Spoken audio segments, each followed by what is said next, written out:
Maintenant la séance. Bienvenue à la réunion. Welcome to meeting number 47 of the Standing Committee on Transportation. With the motion voted on, we are meeting to discuss the passengers and their security.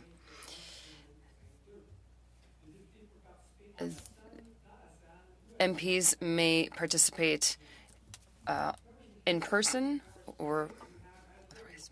Air Canada, Mr. Kevin O'Connor, Vice President, System Operations by video conference, and Mr. David Rowe, Vice President, Government and Community Relations by video conference.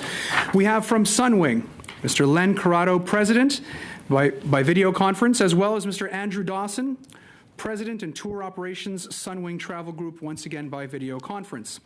Appearing from WestJet Airlines in person, we have Mr. Andrew Gibbons, Vice President, External Affairs, as well as Mr. Scott Wilson, Vice President, Flight Operations. I would like to begin by thanking our witnesses in advance for their time today and thank members of this committee for their efforts to ensure that not only did this meeting take place, but that it took place as quickly as possible. It is my hope as chair that this meeting and the subsequent meetings will provide the answers that Canadians and this committee are looking for, and that actions can subsequently be taken to ensure that the experiences faced by travelers over the holidays never happen again. And with that, I would like to turn it over to Air Canada for their opening remarks. Air Canada, the floor is yours. You have 5 minutes. Merci. Merci beaucoup, Monsieur le Président. Thank you. Merci de m'avoir invité aujourd'hui pour... Thank you for having invited me today to talk about Air Canada's operation. By Kevin O'Connor, Vice President of System Operation Control. Kevin is responsible for Day of Operations at Air Canada. D'abord, je tiens à dire que nous tous à Air Canada. First, I want to say that all of us at Air Canada sincerely sympathize with customers whose travel has been disrupted. We understand the importance of travel during the holiday season and the disappointment people feel when things don't go as planned. Avec Air Canada pendant la période du 22 décembre. More than 2 million people traveled with Air Canada during the period from December 22nd to January 8th, and most importantly, they did so safely. Importantly, we did it safely. C'est grâce au dévouement de nos 35 000 employés. It was the dedication of our 35,000 employees, more than we had at the same time in 2019, that allowed us to carry our customers and restore our to their destinations and restore our operations quickly following the weather events. On behalf of Air Canada, I want to recognize their exceptional work. You of our main challenges and accomplishment. Thank you, merci, Mr. Chair, members of the committee. Air Canada went to the holidays very well prepared. We were fully staffed, our people were trained, and our schedule was prudent. We also had a great deal of resiliency built in. An example, we set aside 15 aircraft, including wide-body aircraft that were not scheduled to fly, but rather could be used for recovery or redundancy. As a result, we operated nearly 1,000 daily flights on average. An Air Canada plane took off almost every 90 seconds of every day of the holidays. And we did this despite the extreme weather. How extreme? In Vancouver, 4-foot icicles formed on aircraft and bridges, making it almost impossible to move customers. In Calgary, at one point it got so cold, the icy fluid was not able to be used to remove contamination. And in Toronto, certain airport baggage systems started to freeze. Across the continent, we face the types of delays and slowdowns familiar to anyone who travels in harsh winter weather. Because we are a network carrier that operates interconnected flights, severe weather can drastically impact our schedule and our movement of people and their baggage. A delay in one part of the country has a knock-on effect across our network.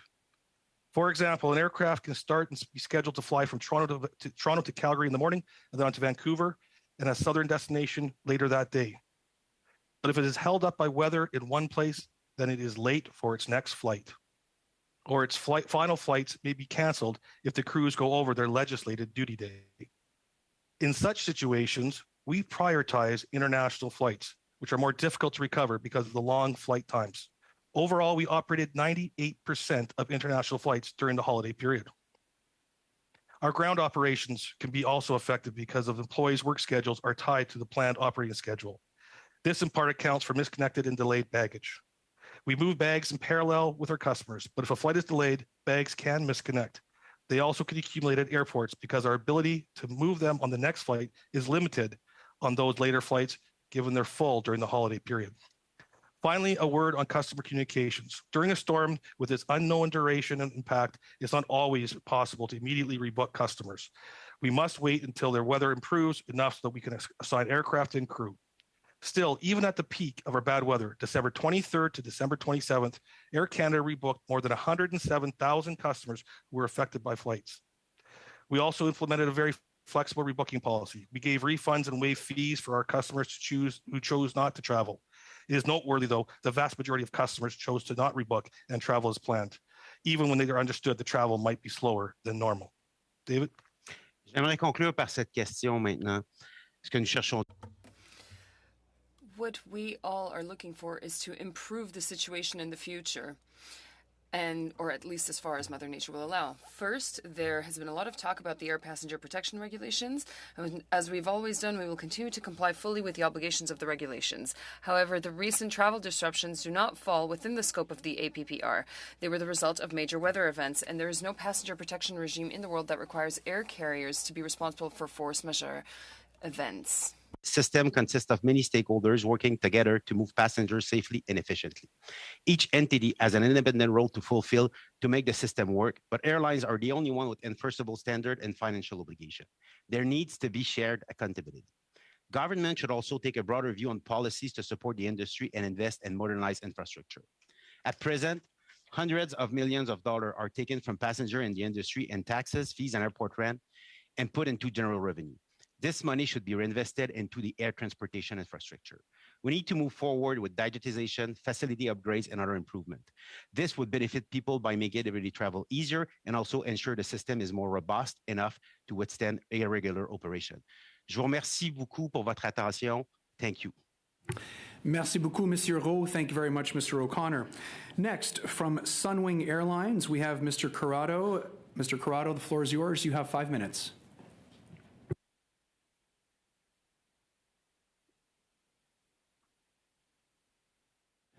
Apologies, Mr. Corrado. I think you're on mute.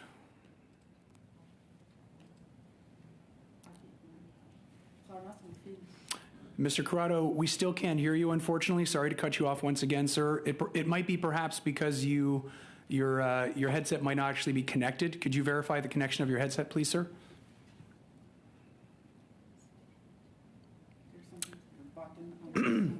There might also be the button on your headset, Mr. Corrado. If you want to just check to see if that's on mute.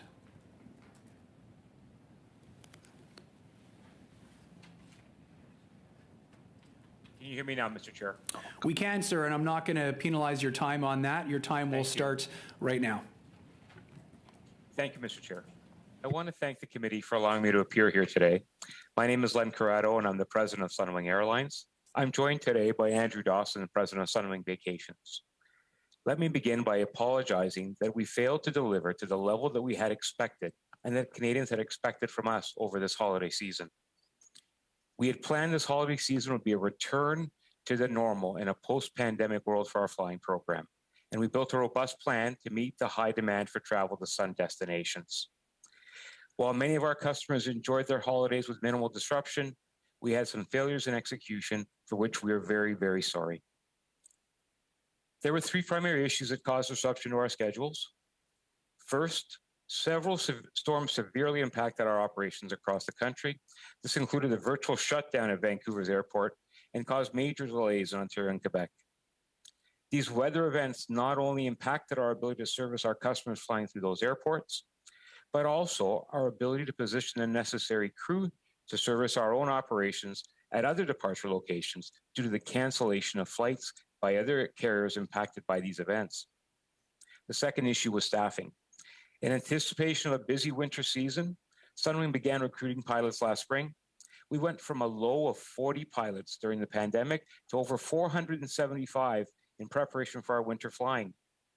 Sunwing also applied to hire 63 foreign pilots on a temporary basis to supplement our crewing levels. These pilots would have been based in Regina and Saskatoon, where we only run service during the winter months, as we have since 2007. Unfortunately, our application was unexpectedly rejected, and so we took action. We made alternative arrangements. These included subservicing aircraft into our schedule to make more of our own crew available, rebidding and rebuilding the pilot schedule, and bringing subservice aircraft specifically into that market.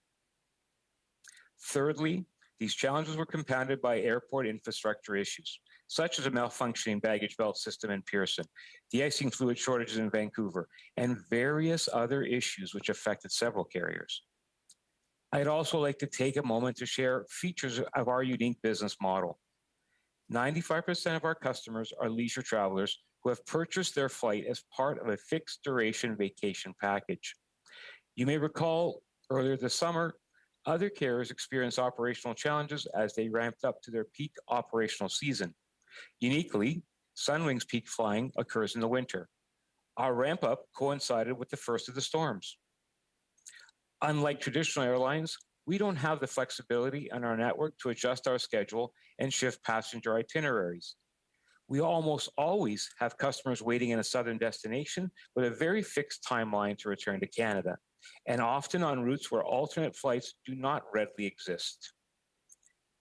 While many of these factors were out of our control, I want to be clear with this committee and the Canadians that our team immediately jumped into action to try to make things right for our customers. We worked around the clock to minimize customer disruptions while recovering our schedule. We provided customers with hotel, accommodations, food and beverage, and local support and destination, all at our expense, regardless of the reason for delay. With respect to compensation, I want to assure committee members that we fully understand our obligations under Canada's APPR, and we will fully comply with these regulations. We are actively accepting claims for compensation under the APPR, and customers may submit their claims for review at our website. With respect to passenger communications, we've immediately implemented changes to address some of the technical issues with flight alert notifications to improve communications with our customers. With all this said, the bottom line is we know we could have done better. When even one customer is let down by their experience with our airline, I consider that a failure. We'd like to reassure committee members and Canadians that we are committed to providing the quality of service and experience they've come to expect from us over the last 10, 20 years. Thank you for your time. I'm happy to answer questions that you may have. Thank you very much, Mr. Corrado. Next, we have from WestJet Airlines, Mr. Gibbons and Mr. Wilson. The floor is yours. You have 5 minutes. Good morning, Mr. Chair, and thank you very much to members of this committee for having us here today. My name is Andy Gibbons. I'm the Vice President of External Affairs at WestJet, and I'm joined today by two of my colleagues, Captain Scott Wilson, who is our Vice President of Operations, and Jared McCosh-Gerke, who is our Director of Government Relations and Regulatory Affairs. We are here today to take questions on public policy, operations, and the APPR. You have questions, and we are here to give you and Canadians answers. I'd like to begin by speaking directly to our guests who are listening today. We thank you for choosing our company for your travel, and thank you for your patience during a period that was stressful to us all. J'aimerais tout d'abord m'adresser directement à nos invités que nous écoutent aujourd'hui. I would like to thank everyone who is listening us today, and we thank you for having chosen WestJet for your travel, and we thank you for your patience during this very stressful time. 26 years is because of you, and everyone in our organization knows this and lives by it. Every single WestJetter feels the weight and anguish of not being able to meet your travel expectations. I also want to offer a sincere thank you to our incredible WestJetters and contract service providers across the country and our network who worked long hours, extra days, and gave up time with their families to support our guests during what was the most challenging winter season experienced in Canada in recent memory. Thank you. Monsieur le Président, il s'agissait... Mr. Chair, while we are very accustomed to operating in Canadian winters, there was record snowfall and low temperatures. December 23rd was Canada's busiest travel day of the year. All but one province experienced extreme weather advisories. This was not a regular Canadian winter. We took many additional steps over and above our regulatory obligations to help our guests. We offered a full refund for anyone who wanted to cancel their travel in advance. We offered 3 nights of hotels at our expense for any guests stranded mid-journey in a connection city. We completely opened our flexible change and cancel guidelines and absorbed hotel cancellation fees for our vacation guests. Additionally, our corporate and frontline staff stepped in and stepped up to work across our system in service of our guests, and we worked with our service partners and labor groups to provide incentives and bonuses to our frontline employees in acknowledgement of the work they were doing in a situation that none of us or them created. Thank you, Andy, and good morning, everyone. In addition to my role as Vice President Operations, I'm also the Transport Canada designated representative tasked with ensuring safe operations at WestJet. Our preparation efforts began early in the fall for this winter's peak season, holding weekly meetings, tracking our preparedness towards peak. What we could not have foreseen in this preparation was the compounding scale of the weather events that we encountered in our system between December 18th and December 24th. In my Mother Nature, however, always has the ability to show us where our limits are. In our particularly harsh climate and operating environment, we will always take the time to ensure the safety of our people and of our guests. The most difficult part of making a safe decision is ultimately knowing it impacts our guests and the travel plans that they have entrusted with us.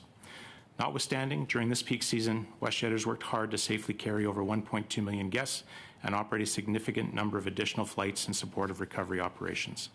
We very much regret that we had thousands of guests that we could not get to their destination for Christmas due to weather disruptions.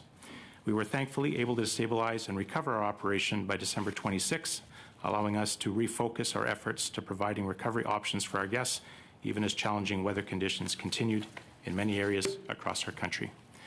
Given the scale of disruption we just experienced, we recognize that for meaningful improvements to happen, we need a holistic approach that brings together the entire aviation system. Aviation is an ecosystem that relies on the capability of all partners to deliver effectively, reliably, and safely.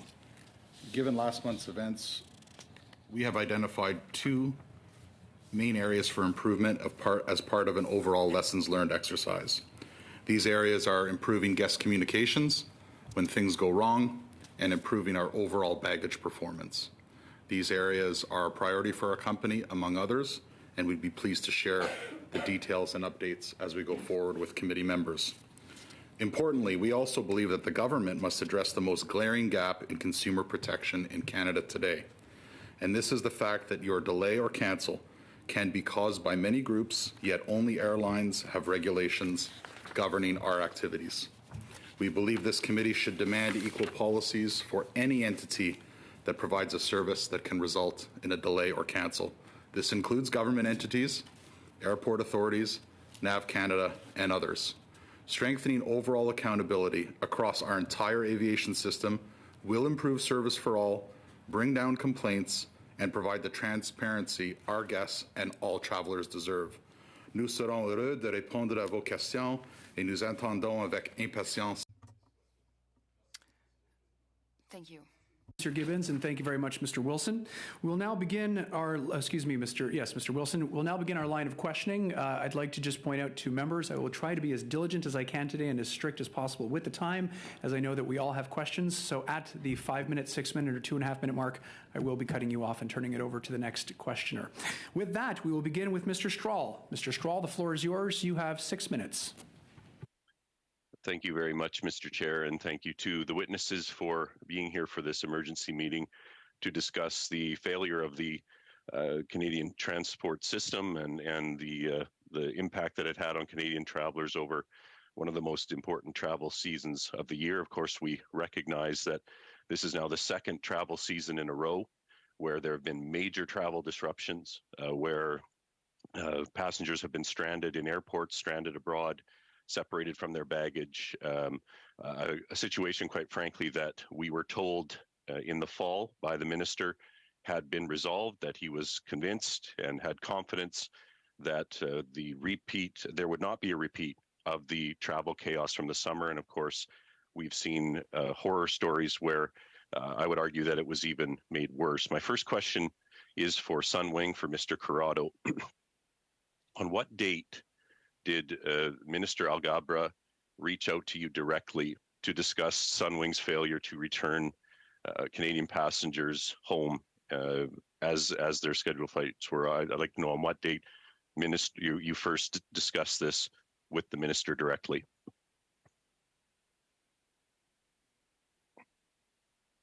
Thank you for your question.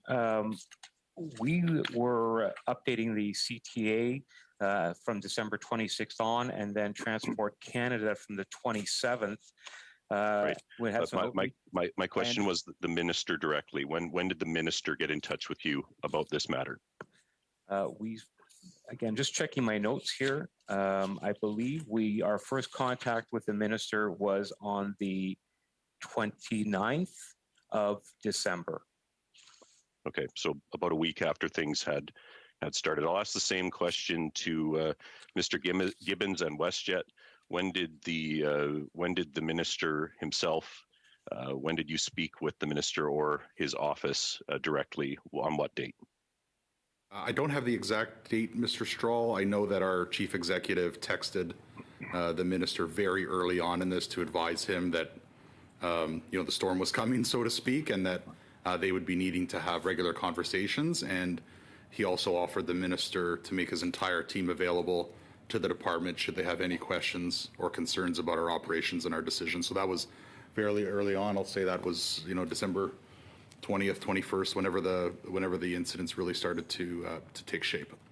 So that's when you reached out. Did you hear back immediately? Did you hear back in a week, as we just heard from Sunwing? Did we, what sort of timeline did you have for the minister to respond? Well, in terms of times of crisis, we've had developed very close relationships. This isn't the first time that there's been disruptions. So we've had communications with his chief of staff and their team and their department probably every day throughout the crisis at every level of our company and every level of the department and the minister's staff. And they've been fairly heavily engaged every step of the way. Okay, and I'll ask the same question of Air Canada. Were you in contact with the minister's office from the outset, and how quickly was he able to respond to your direct contact with him?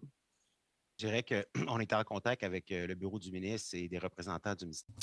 We have been in touch with various actors regularly throughout the last few months, but in December, when everything started to transpire, we were in touch with them daily, including with the minister, in order to exchange information. Corrado, I'll come back to you. I think it's very concerning, obviously, what happened with your passengers abroad. We've heard your reasoning for that. I do want to talk specifically, though, about your operations in Saskatchewan. I find it very troubling that you would have booked travel and taken money from Canadians when you didn't have pilots lined up for the flights that you were selling. So if you can advise this committee on when did you learn that you wouldn't have these pilots available, and how did you possibly book travel for Canadians when you did not have crews or planes lined up to service them? This is a catastrophic failure, and the stories are heartbreaking of people canceling weddings, losing trips of a lifetime, just abruptly pulling out of an entire province. How do you explain a business model that allows you to take money from Canadians while you don't have the crews to deliver that service? Thank you for your question. As we began to prepare for this winter's operations last spring and identified our pilot requirements, we identified the requirement for 63 additional pilots that would fall under the temporary foreign workers program. And we had previously availed of ourselves of this program several years back. We had a certain amount of assurances from our legal team that this should be a successful application, and we proceeded down that road on the road to that application. Unfortunately, on December 9th, we were informed that by the ESDC that they were not going to give us a positive opinion on that, and as such, could not use the foreign pilots. We immediately took action. We rebuilt our schedule, rebid our pilot rotations, brought additional subservice aircraft in to free up our own crew, to bring into that marketplace, and we put some aircraft specifically into that marketplace from a subservice provider. Unfortunately, even with all this, in the midst of the storm, with the inability to position, with the inability to recover from the various locations, duty day limitations, we failed to deliver to the level we had expected to. Thank you very much, Mr. Strahl, and thank you very much, Mr. Corrado. Next, prochainement, we have Ms. Koutrakis. Ms. Koutrakis, the floor is yours. You have 6 minutes. Thank you, Mr. Chair, and thank you especially for convening this emergency meeting for questions and, that we owe to Canadians, and I'm really hoping that at today's meeting we will do just that. My questions are directed to Sunwing. I'm wondering, what is a reasonable amount of time to ask your clients to remain on standby in hotel lobbies or airports while your company figures out how to get them to their destination? I'm curious to know if you have a policy on this, and if so, what is it?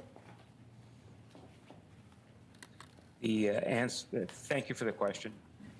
Clearly, we don't want any passenger ever waiting in a hotel or ever delayed. Unfortunately, and as the situation evolved and with the various challenges of weather, infrastructure, and the ability to respond to those, the delays were knocked on and ran for quite a while. The answer is we never want one of our passengers delayed. Unfortunately, once the delays started to happen, as you've heard from my colleagues, with airplanes out of rotation everywhere, limited subservice availability, the holiday season, recovery became difficult, but we did everything possible to both repatriate passengers as quickly as possible, but also make sure they were taken care of in destination, again, regardless for the reason for delay. So besides reimbursing expenses, what kind of compensation do you think is appropriate for those who had holiday plans ruined due to Sunwing's poor service over the holidays? Do you think this should be determined so that the compensation is consistent and fair for all those who were affected? I think that compensation is well defined in Canada's APPR regulations. Sunwing fully intends to comply with all of our obligations under that regulation. And as I've stated previously, we've done all possible to take care of passengers in destination, making sure the hotel accommodation, food, beverage, and additional local support was provided. Thank you for that. And if I may go back to my initial question, I'm not sure that you touched upon whether or not Sunwing has a policy. I mean, obviously, everybody knows that it's never the intention that passengers receive services less than par. But do you have a policy in that regard? I'm not sure I understand the question. A policy to recover passengers? Well, what is your policy? How long is it okay for passengers to be stranded in hotel lobbies and airports? What is a time frame that is, Zero is acceptable, because clearly I need to get the airplanes continuing their rotation so that other passengers can continue on their trip. So we don't plan extensive delays. It's not feasible, and it logistically doesn't make any sense. And finally, I truly appreciate that you apologize to Canadians who receive poor service from your company. But the sincerity of that apology is best judged by the actions you take afterwards. I'm sure you will agree. What actions are you taking to ensure this does not happen again? And please be as specific as possible. That is what the Canadians are expecting from us today. So I think, being as detailed in your response as possible is the way to go. We will continue to meet all of our APPR regulations, regulatory requirements as stated previously. We have actively looked to reduce our schedule for the remaining season to ensure we have more slack in the schedule. We've undertaken enhancements and review of our communication systems to ensure that we have a more open line of communication and that there is less opportunity for failure. And we will continue to focus on our business as we have done for 20 years of making vacation dreams come true for people. Lessons learned, would you say, Mr. Corrado? What are you and your team doing as we speak right now? Since this happened, the next second, what happened? And what are you doing to ensure this doesn't happen again?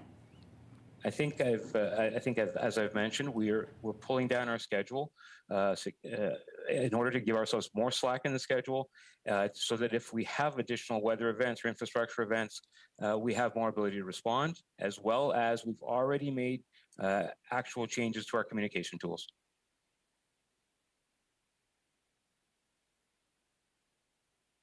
WestJet and Air Canada to chime in on some of the questions that I asked of Mr. Corrado. Do you have policies as to how much is acceptable, a length of time that passengers can be stranded in hotel lobbies or airports? Is this something that you look at when you're putting your policies in place for superior client service?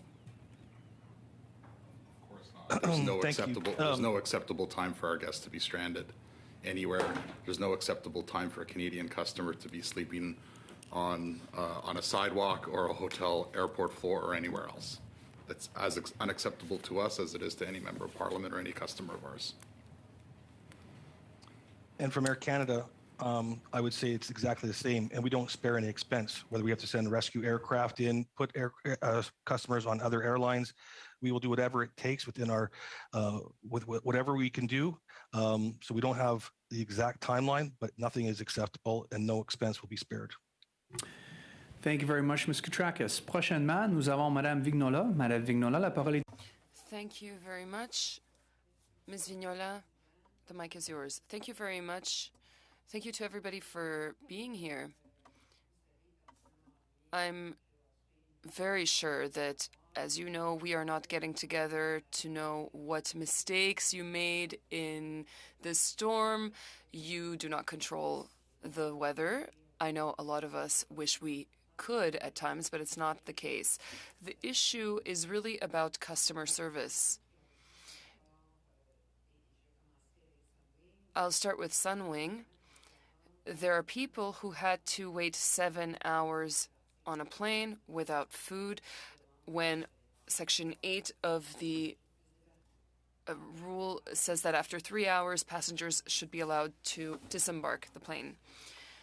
People were stuck in airports, sleeping on chairs, which is maybe not as bad as having to sleep on the floor, which they also had to do. There are people who did not have the appropriate information to know how to react. Normally, they are supposed to have follow-ups every 30 minutes. Of course, this is a responsibility that is yours, and we are not trying to find guilty people, but we are trying to find solutions. That is the point I would like to make. So, starting with Mr. Corrado.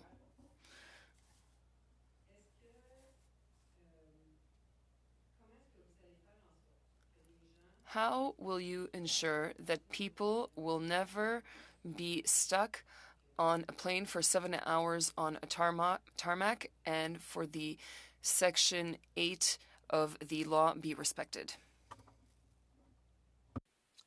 Thank you for your question. I'm unfortunately not in a position to comment specifically on the event. We are well aware of what the tarmac delay limitations are and have a very robust policy on how we manage that. So without knowing the specifics, I can't comment on that. Clearly, that is not in the interests of the operation. It's not a good outcome for our crews either. So without understanding all of the dynamics to that situation, I can't comment to it other than to say we understand what our obligations are under regulation, have a robust policy to ensure tarmac delays are managed, including an emergency snack kit on board our airplanes for those situations where we can avoid them. But we understand our obligations and do all possible to comply with that. Merci beaucoup. Il est venu à mon attention. Something was brought to my attention, and you also mentioned that many of the Sunwing trips are organized by travel agencies that are independent. It's been brought to my attention that the commissions were not going to be given to them by Sunwing. Even though they did their job correctly, they sold the trips and they had proper customer service afterwards. Is this a policy that is common in your company, that for you to not pay the companies and agencies that are selling your trips? Ms. Vigneault, I think my colleague Andrew Dawson is best to respond to that, and so I will leave that question for him to respond to. Yes, good morning. It is common practice within the industry to only pay commission on completed trips. We very much sympathise with our partners that were unable to receive commission in these cases. We have lots of incentives and other schemes to reward agents, and we will look at ways to to make them whole and to work with us in the future. But it is an industry practice, yes. Oui, en effet, ce serait important. La plupart des agents. Most of these agents and agencies are women, and this ends up being their only income. So it is quite disappointing that they do not receive the compensation that they deserve for their work when they've done their work. Mr. Roux, in your opening remarks, as I said in the very beginning, no carrier can be held responsible for a meteorological bomb across Canada. However, we are not talking about controlling the weather, but the events around accessing proper resources and information for Air Canada's passengers. How will you make sure that there no longer be unreasonable delays for those who are trying to get answers? There is not even the possibility of calling back. There's no way to leave a message. And how will you ensure that the customer service in emergency cases be appropriate and better planned? Merci pour votre question. Bon, d'ailleurs, comme j'ai mentionné dans les remarques, il n'y a pas d'obligation financière, mais évidemment, il y a une obligation de communication. As I mentioned, there is no financial obligation, but we do have the legal obligation to communicate with our passengers. We are, of course, very sorry that we were unable to communicate with the passengers who are waiting. What's difficult is that there is an influx of phone calls towards the call centers in a concentrated amount of time, and that puts a lot of pressure on the call centers. And of course, then our employees had to do overtime, and we did not have enough employees. We will continue to oversee our practices and improve them. Thank you very much, Mr. Roux.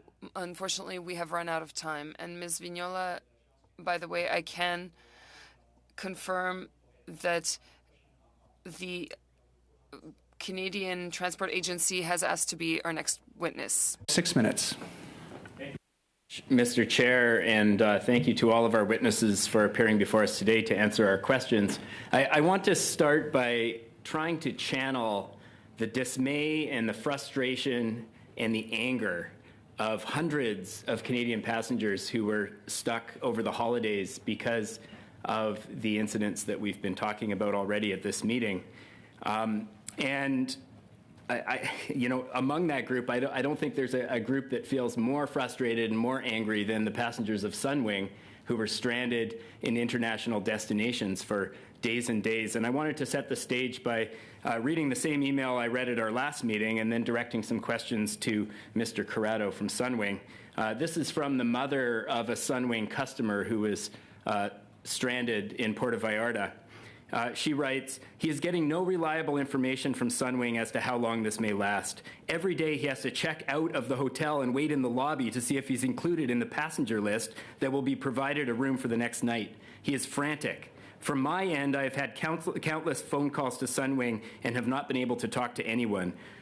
There is no reliable information, no communication from Sunwing representatives. He cannot afford to book a return flight with another airline and then fight with Sunwing to get his money back. I know there are certain rights he has, but they seem to be difficult to access, and our government does not seem interested in their constituents' dilemmas. He's not alone. There are hundreds of Canadians in the same situation. Something has to be done for these people. I'm a senior on pensions that are very limited. I cannot afford to fly him home. Well, she did end up flying him home on another airline at their own expense. At the end of all this, Sunwing has offered this family $150. So my first question for Mr. Corrado, and you know, I appreciate that that is in addition to paying for the expenses that were incurred, but why $150? I guess that's my first question. Why $150?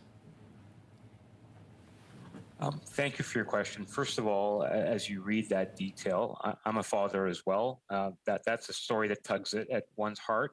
I don't know the specifics of that story today, but as a parent, as a Canadian, that's a story that's unacceptable. Without understanding the specifics of this, I can't comment on the 150.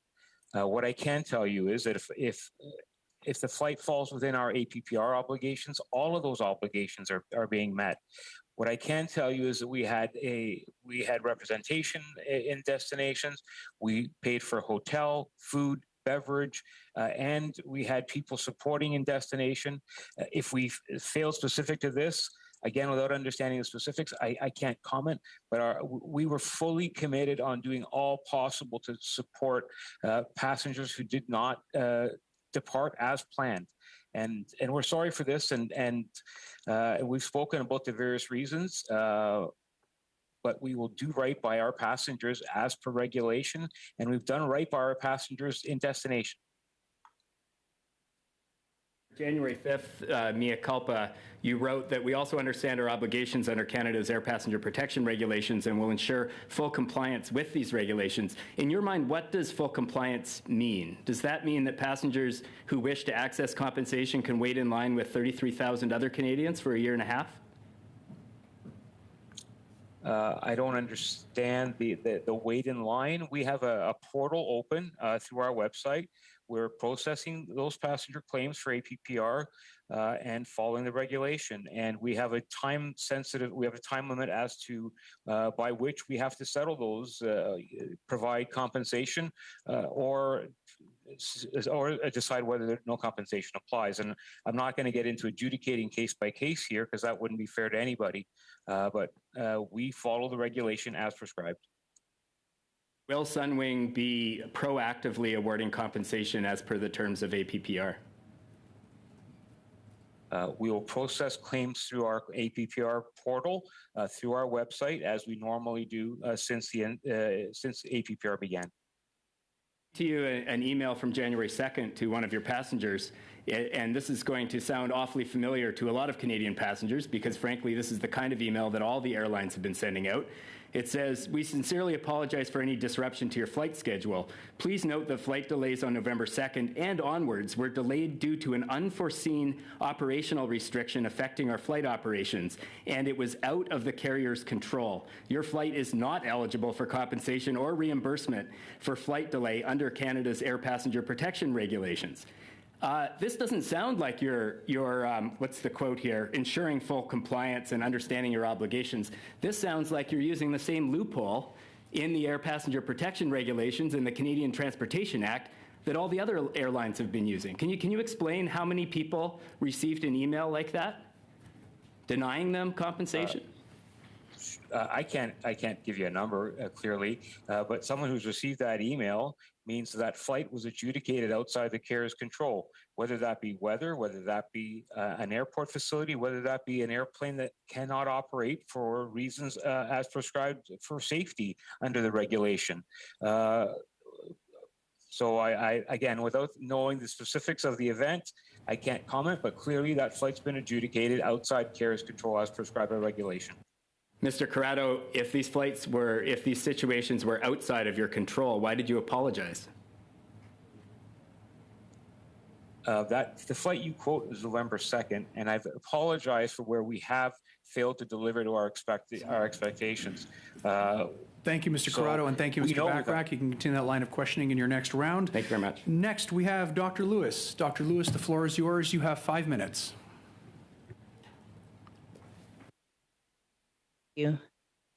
Thank you. I just want to thank all of the executives here today for being able to come and answer questions. As you know, this last travel season was very tumultuous, and many people were anticipating traveling and meeting with their families. And so there are a lot of unanswered questions, and I'm happy that we're here to discuss it today. My question is for all the airline executives, but specifically, I'd like to start with Mr. Corrado of Sunwing Airlines. Mr. Corrado, how many complaints were filed as a result of this last travel season, holiday season? We're still receiving complaints. I don't have a number to give you, but I'd be happy to provide one after the hearing today. Okay, and could you tell? Hello? I was sorry, I was going to interject for Mr. Corrado that I can tell you the current number is 7,000 that we've received. 7,000. Yes. And would you be able to tell me whether those are largely compensation related? They are a mix of many factors: compensation, extra expenses incurred, refunds where passengers chose to travel home at their own expense where they were able. So they are a real mix. And would you say that this situation, the flight disruption situation, has been resolved now? The one that occurred over the holiday season? That situation was fully resolved by the airline shortly after Christmas, yes. Shortly after Christmas. And you testified that you heard from Mr. Alghabra around December 27. Is that correct? I'll have to hand back over to, Dr. Lewis, I'll have to hand back over to Mr. Corrado because that's an airline conversation. Yeah. Yes. Okay. Thank you. So we had outreach to the minister's office from the 28th onwards, and we had a meeting with him last week to review the overall operation. And as I previously stated, we began reporting to CTA as at the 26th as to the status of our operation, and to the Transport Canada Policy Department getting updates at the same time. Now, I understand that the matter was resolved shortly after Christmas. So you met with him really around the time that the matter was resolved. That was the first conversation you had with him, correct? I believe the first conversation was January 5th. The first conversation was January 5th. Directly with the minister was January 5th, yes. With January 5th. And that was after the situation, you'd already resolved the situation on your own, correct? Yeah, our operation had stabilized and we had recovered from the various events in play. Okay. And so you had the conversation with him, but did you ever have a physical meeting with him about this grave situation that Canadians face? We had a meeting with the minister on the 5th virtual meeting, and he expressed his concerns about the situation and our performance. And we discussed, as I presented today, the various challenges that we faced. And did he provide any solutions to you about how you were going to deal with these 7,000 complaints? I'm certain that he asked about the number of Canadians that were affected by this very terrible situation. I don't have the notes in front of me from the meeting, so I'm not going to get to the specifics of that. But the minister did suggest, if there's any way that the government could help to move things along to avoid this, he did offer support. Okay, and so you have to get back to the minister about how the government should help. The minister did not propose any solutions to you about how the government could help?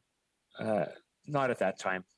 Okay, and did the minister contact your organization prior to this holiday season? Because this is a unique travel season. We've dealt with 2 years of travel disruption due to COVID, and Canadians were in high anticipation of traveling. So did the minister reach out to you prior to the holiday season to ensure or to inquire about anything that you needed to make sure that this would be a smooth travel season and anticipate some of the barriers and blocks that could have happened? Did you have that contact from So the minister? various parts of my leadership team are in contact with various parts of Transport Canada and other government agencies, and so I can't speak at this point to whether those engagements happened, although I'm sure that they did to some level. I personally didn't speak to the minister. But I'm sure that many of the government departments were discussing this with my leadership team. Thank you very much, Dr. Lewis. Unfortunately, there's no time remaining. Next, we have Mr. Chahal. Mr. Chahal, the floor is yours. You have 5 minutes.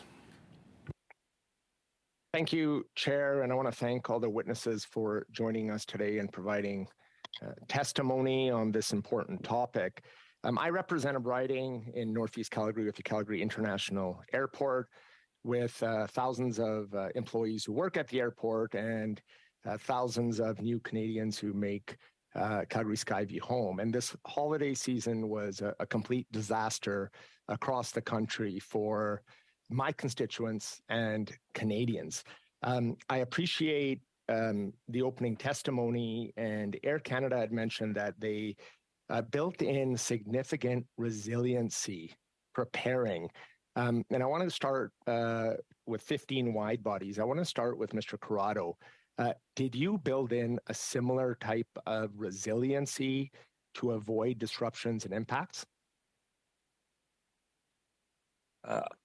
We did have some resiliency in the system, but as I mentioned in my opening testimony, with having to rejuggle the schedule in support of to resolve some of our staffing challenges, that resiliency came down. But then that resiliency was even further eroded. And we talk about, Edmonton, Calgary. We had a couple of airplanes sitting in Calgary because they couldn't land in Vancouver because of weather. And now you have 2 airplanes and 6 sets of crews out of rotation with no way to move them. That resiliency gets eaten up quite quickly. Mr. Gibbons from WestJet, could you answer the same question? Operational considerations and the resiliency question. Yeah, happy to answer the question. Thank you. As mentioned early on, when we take a look at building towards our peak season, we take a look at the schedule we intend to operate. We take a look at the fleet. We take a look at the crewing. We take a look at all aspects, and we do build resiliency into the operation so that we do have the flex required. So we did have spare aircraft, and we did have no shortage of operating crew. In Calgary in particular, our primary issue with the weather wasn't what we saw in Vancouver or Toronto. It was the tail end of almost 3 weeks of extreme cold, and that takes its own toll on the fleet in particular. And from this perspective, we did see higher requirements to use our spare aircraft for recovering from maintenance issues and things like that. But we did have strong resiliency built into our network schedule. And I've heard from everybody this morning talk about how you support the APPR regulations and you would like to see them strengthened. So for the airlines, and maybe we'll start with Air Canada, then go to WestJet, then go to Sunwing. Do you believe that we should further strengthen these regulations, as you stated, to all industries?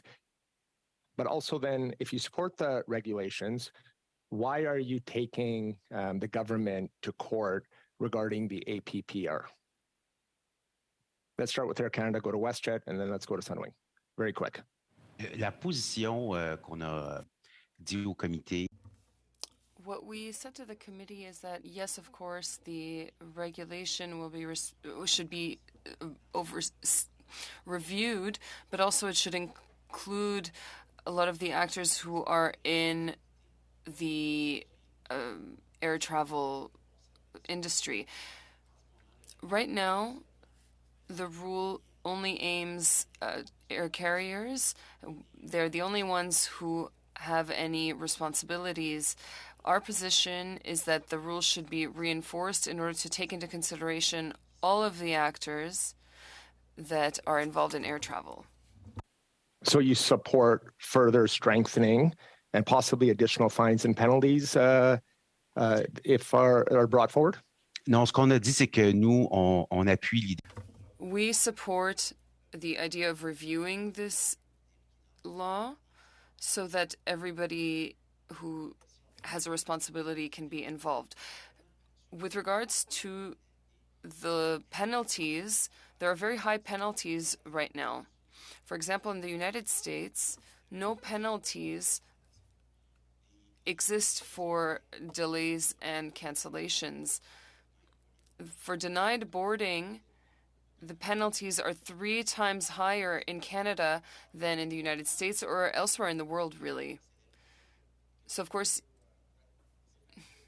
for comment on that as my time is running out. And I think Canadians who have faced disruptions will disagree that the penalties are too much. I don't think that's a consideration. WestJet, please go ahead. At the core of our representation today and last month, Mr. Shahal, is that there are only penalties for one group. And the minister has even said this himself at committee, that your delay or cancel in Canada can be the result of many different groups. It could be because the customs hall was too full and the plane had to sit on the tarmac. It could be because NAV Canada had a staffing issue. It could have been because of an airport failure. And this is not about blame game. It is simply about improving the system overall and making sure there's full transparency so the Canadian traveler understands what is the root cause of their delay or cancel. So what we've asked for and what we've submitted to this committee in late November as part of our recommendations is that the priority should be shared accountability.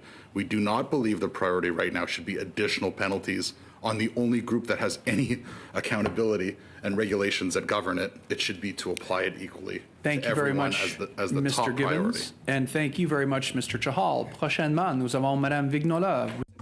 next, Ms. Vignola for 2.5 minutes. Thank you, Mr. Chair.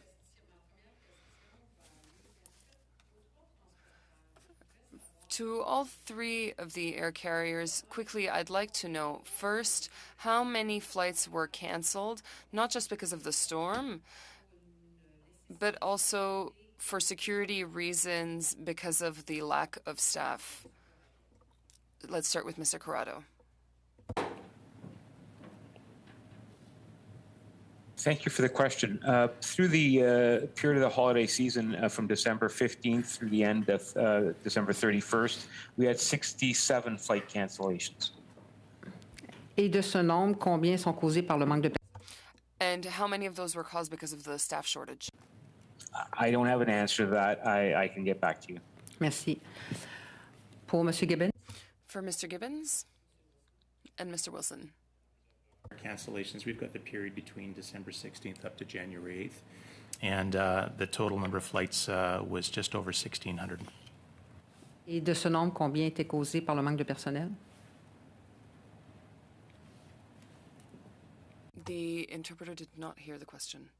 We don't believe anywhere for staff, so for weather both proactively and reactively and the carry-on effect over the next few days. Merci beaucoup. Monsieur Roux, même question. Same question for Mr. Hull. For the holiday season, I don't have the exact data. We will get back to the committee. Thank you very much. Quickly now, I'd just like to reflect on something.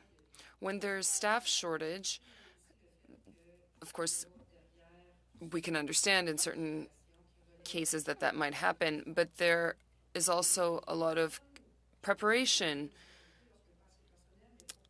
that is involved. I do want to know why the flight was sold to begin with if during the preparation it was obvious that there would not be enough staff for this flight. This is very problematic, and it is not the passengers' fault and they are still the one that has to pay for a canceled flight, and it is not the passengers' lack of planning that caused this. So I'd like to hear your thoughts on that. Unfortunately, we'll have to wait till the next round to have the answer. Correct. Floor is yours. You have 2.5 minutes. Thank you, Mr. Chair. I'll direct my next question to our witnesses from WestJet. We've received an email from a WestJet passenger who flew with you from Edmonton to Orlando. Their original flight on December 25th was canceled, and they received an email from WestJet saying that there was no option for the company to rebook them within the next 48 hours. They were then able to rebook their own ticket on the 29th on a WestJet flight. WestJet then refused to compensate them the difference in price because they booked at the last minute. The flight on the 29th cost significantly more. But my first question is around the statement from WestJet that there was no option for the company to rebook them within 48 hours. Does that include on other carriers? Yes, it does. Sorry, no. Thank you for the question. And if you have any specifics about a constituency case, we've obviously fielded dozens of these from you and your colleagues, so we're happy to take a look at that. And we're happy to provide that service to you and other members of Parliament. We booked many, many guests on other carriers, as other carriers did throughout the season, and we did everything we could to get people moving. With respect to this individual case you're talking about, we do have an obligation to respond to a claim within 30 days. That's as part of our regulation. If the guest does not agree with our interpretation or what we've provided to them, they have the opportunity to go to the CTA, which unfortunately has a long backlog. They do not adjudicate claims within 30 days, which is something we are obliged to do. So I would encourage that guest, and I would encourage you, if you have a constituency problem, and we'll make our best efforts to appropriately make sure that they're looked after. But there were a lot of guests because of the scale of the weather and the cascading problems that Scott walked through that sadly and unfortunately were not able to be rebooked within 48 hours. So I'd like to turn to the issue of reimbursing hotel expenses. You mentioned that you've reimbursed guests for hotels. In October 2022, the CTA issued a decision in which it stated that your policy of providing $150 for reimbursement of hotel expenses was not as per the APPR. Have you changed that policy at WestJet? What is the current reimbursement policy for hotel expenses? With respect to the reimbursement or the hotels that we offered throughout the pandemic, I believe the decision that you're referring to is very specific to controllable situations or any situations for safety upon which we have to provide accommodations. We do continue to follow the regulations for that purpose and follow that decision. With respect to this specific holiday season, we exceeded our regulatory obligations by providing hotels for up to 3 nights for what were uncontrollable disruptions to make sure we were taking care of our guests in this instance. Thank you very much, Mr. Bachrach. Prochainement, nous avons Monsieur Berthold. Monsieur Berthold, la parole est à vous. Vous avez 5 minutes. Mr. Berthold, for 5 minutes. Thank you very much. I have many questions, and I will ask them quickly. There have been many comments. There's a lot that's been said by our citizens who were stuck in airports. I would recommend that the transport companies not follow the government's example and just take a number, for example, with the issues we had with passports last year. What I would like to know from each company is when the discussions happened with the minister. We know that with Sunwing and WestJet, when did you speak with the minister directly for the first time?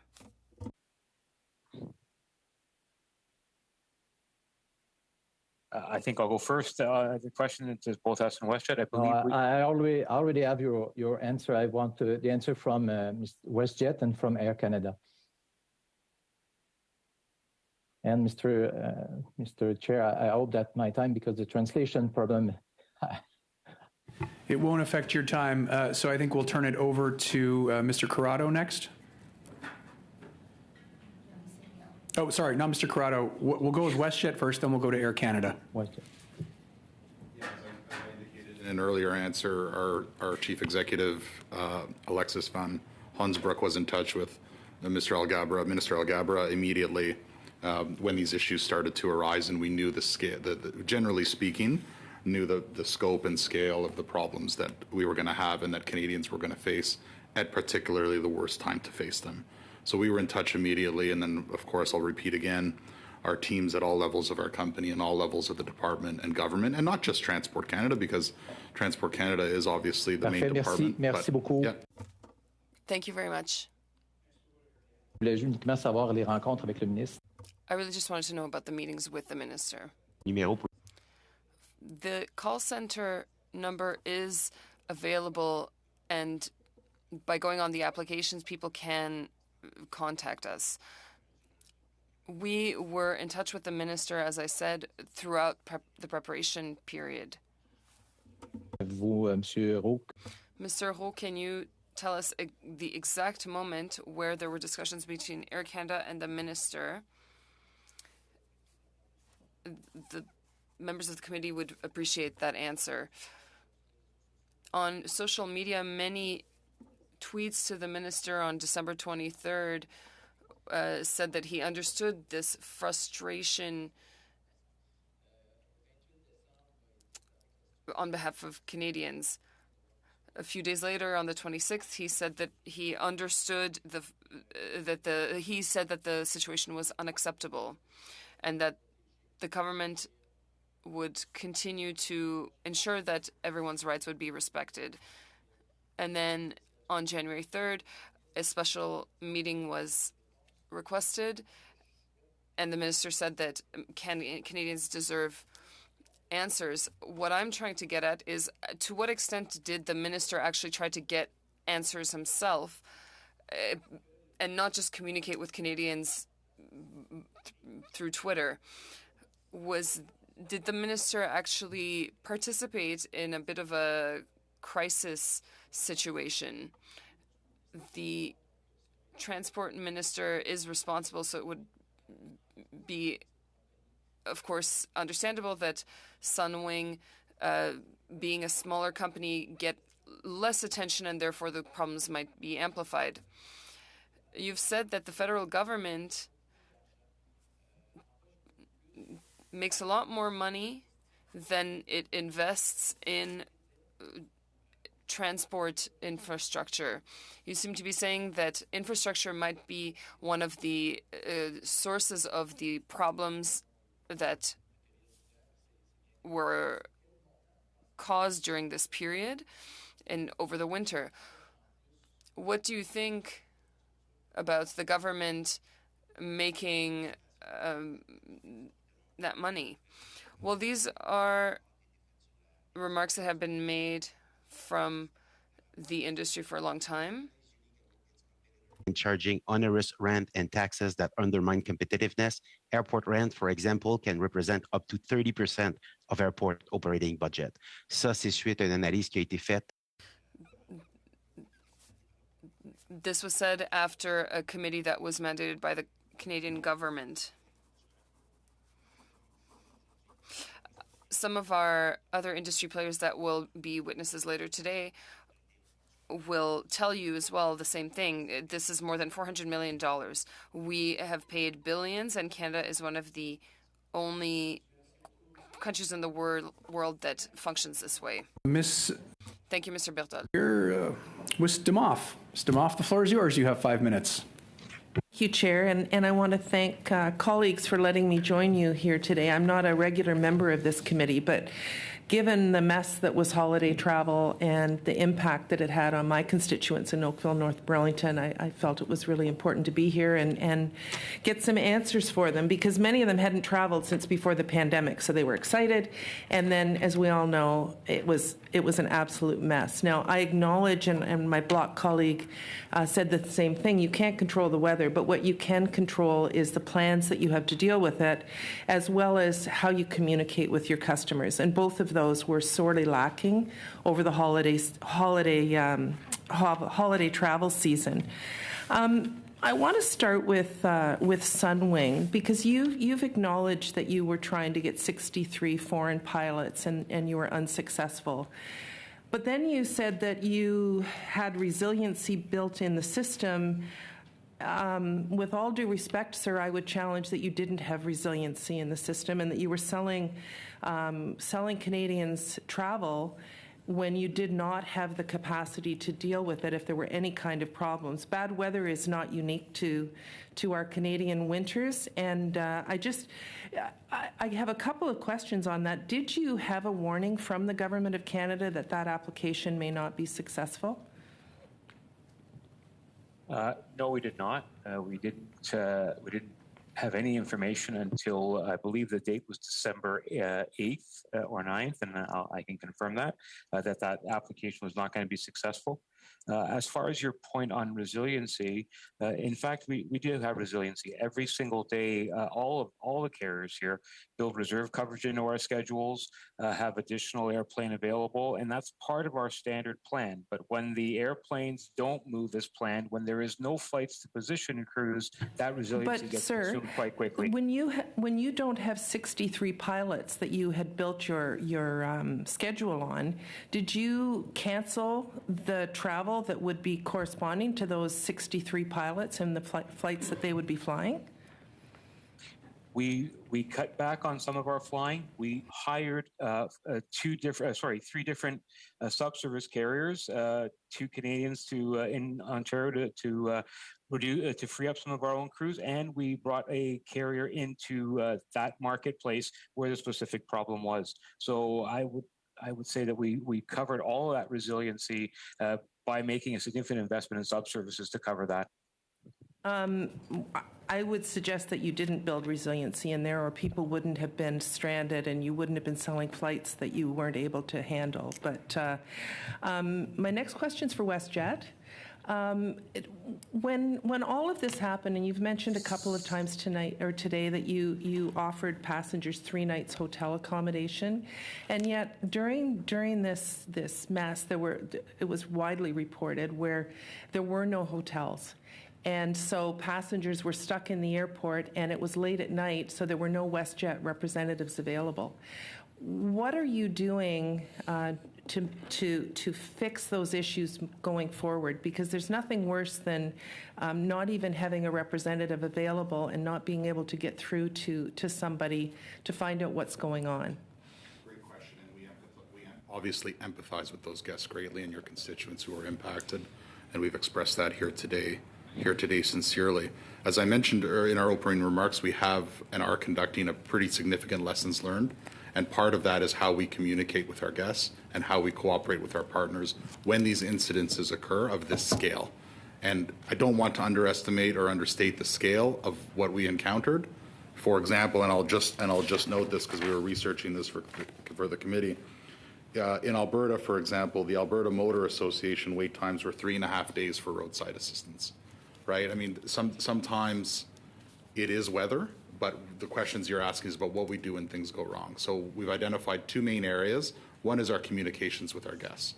So despite regularly updating media and getting our messages out twice a day and having more than 17,000 media requests and getting that information out, we have heard you and others, and from our guests specifically, that our guest communication was lacking. So we're going to do a better job of that. Second is, as you mentioned, working with our airport authority partners, and you're going to be hearing from them shortly, is how do we work together in those moments to make sure that there are beds and pillows in these unique, extraordinary circumstances. So I only have about 5 seconds left. Will you share that with Canadians once you have done that review and let them know what you plan on doing differently? We're happy to come back to the committee and share with you, that is our custom, and we're prepared to do that. And apologies again to your constituents. Thank you. Thank you very much. Thank you, Ms. DeMoff, and thank you, Mr. Gibbons. Next, we have Mr. Doherty. Mr. Doherty, the floor is yours. You have 5 minutes. Thank you, Mr. Chair, and I want to thank our guests for being here. I have the unique, opportunity to that I've sat on both sides of this table, all sides of this discussion. I've been and on the front lines of the airlines. I have worked in airports, and I guess my frustration with this is that these circumstances aren't new. We have winter ops every year, and my frustrations lie that we have winter ops debriefing in the spring. What can we do? What lessons have we learned that we can be better at for the next winter? And yet we fell down on this this winter. And given that perhaps it was extraordinary, I failed to see that. And I guess one of the biggest questions that I have is, when is it ever acceptable that we have passengers sitting on aircraft for up to 12 hours, and in some circumstances over 12 hours? And I'll open that up open line of questioning with that to our airline customers or witnesses. It's Mr. Corrado. Sorry. The answer to that is never. I can't speak of the specifics. Mr. Gibbons? Go ahead, Scott. Yeah, I'll take that question if I could, Mr. Doherty. I'll reiterate that the answer is never. The good news is that tarmac delays, as you're speaking to, are relatively rare events. We had a very significant situation, I think you're pointing to, in the night of the 19th in Vancouver, where we had numerous airlines, numerous aircraft in gridlock and in significant tarmac delays. We'll hope to be a part of working through that with the Vancouver Airport Authority and all constituents to ensure that we can find a way to build resilience into that. That was unacceptable in many, many levels. Could I add one further Air point? Canada, Could I same add one question. further point to that? Go ahead. Yeah, just Mr. Doherty, that I'm currently under federal regulations as they relate to tarmac delays, and I think this is important for the committee and its work. The current tarmac delay policy and regulations only govern what airlines should or should not do in these instances. Right. So it's quite elaborate, and we actually submit a tarmac delay plan to the government on an annual basis that lays out when we should update, when we should use spare food, all of these items. But we are the only body in a tarmac delay situation that has any rules or expectations, and fundamentally you're that preempting my should next change. question, so I appreciate that. Thank you. Real quickly from Air Canada. Yep. Is it acceptable? No, it's not acceptable. That's good. Right there. That's perfect. Okay. To my, I'm going to be very short. I've only got 5 minutes. Pardon my brevity. What specific policy direction did the minister give the airlines at the Air Sector Recovery Summit on November 24th?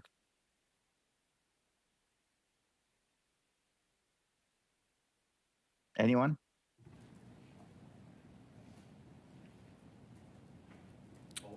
Sorry, Mr. Doherty, policy direction with respect to what areas? For the Air Sector Recovery Summit that the minister had with the airlines on November 24th, were there specific policy directions given by the minister to the airlines, expectations that the minister gave to the airlines in that summit? We obviously do not speak for Minister Alghabra, but my understanding is that that summit was the first step, and then he and his team and the government of Canada are preparing policies to address those issues. That's my understanding based on their public statements. Okay, perfect. So again, as I said, I'm in the unique position that I actually feel for our airline witnesses that are here, because I agree that I think that there are more people that or more entities that are responsible. However, our airlines are in the line of fire right now. And so, but one of my frustrations are, and I understand the unique situation that you're in, you have to kind of you dance that delicate dance, but very specifically, Mr. Gibbons, perhaps I'll start with you. Who also bears the brunt of the responsibility here? Would it be airports and government? And what has the government done in the last 7 years to ensure that our transportation sector, and specifically our ports and airports, are running smoothly?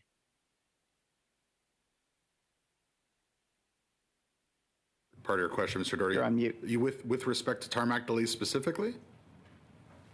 Extraordinary situations such as this, as what we've just encountered. Well, I think what the government actually did from Labor Day on was conduct a weekly meeting at the highest levels of Transport Canada with all airports and air carriers, and that is a legacy piece that stems from COVID, but the government of Canada, to its credit, has actually continued. So there is that high level regular calls and identification of issues, and I think with respect to failure, there's the operational issues and the operational decisions that we made, which we stand fully and squarely behind. But then there's the questions like Ms. Damoff and others have asked, which is, okay, then what do you do when things go wrong, and what are your plans when things go wrong? Thank you, Mr. Gibbons. Unfortunately, I'm going to have to. We're going to be doing a lot of that work. Thank you, Mr. Gibbons, and thank you, Mr. Doherty. Next, we have Ms. Diab. Ms. Diab, the floor is yours. You have 5 minutes. Very much, Mr. Chair, and thank you to all the witnesses that are appearing here today. I flew myself this morning from Halifax because I think we all can acknowledge across the country that what happened in December was a mess, was chaotic. And the stand that I would like to take is kind of similar to a couple of the witnesses that have already asked questions, and that is none of us can prevent storms or weather, and we know things happen when they do. But the issue that I believe that I want to kind of concentrate on is the poor and lack of communication to customers and clients, whether the airline knows the plane is going to be delayed for minutes or hours or whatever it may be, or whether it's canceled or whether any of that.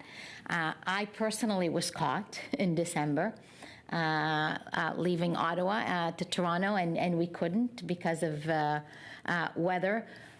Then and I had called the morning and was told everything was going to be fine. Had I known, we could have rerouted and went to Montreal because in Montreal things are usually a little bit better. So I was told.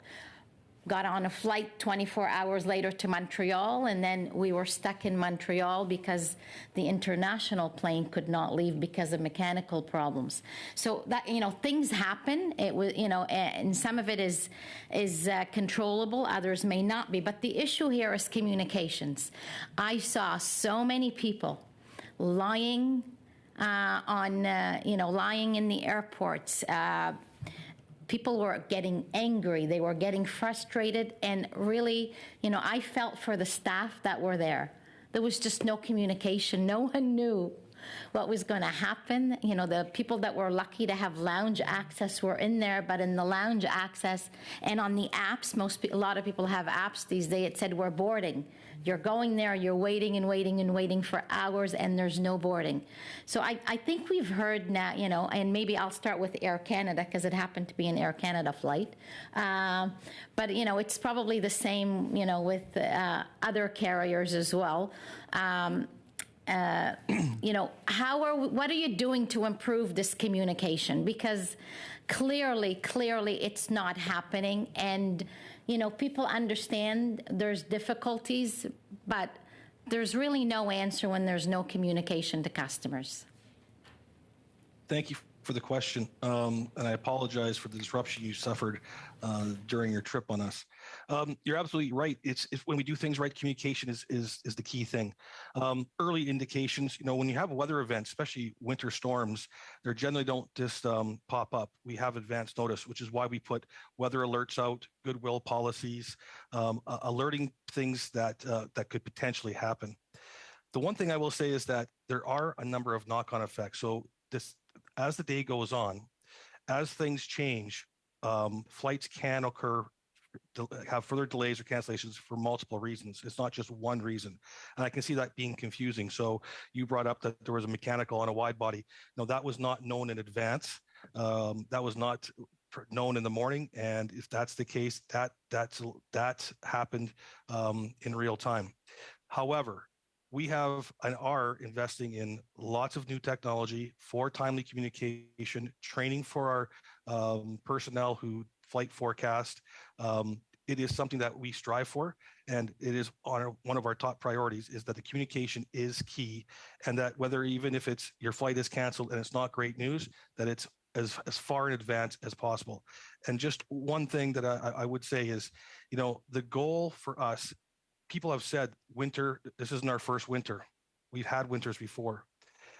The key is if we have to cancel, we've canceled in previous years as well, it's to cancel early if you are not able to operate. And that does keep people away. It does disrupt their travel, but the early communication is a tool that we try to use here and to add in as much capacity early on. And I'll just make a point, the 23rd Friday, the busiest travel day, we still carried 90,000 people that day. But what we did know is that storm was going to be continent-wide, and we put alerts out early to try to move people on the Thursday.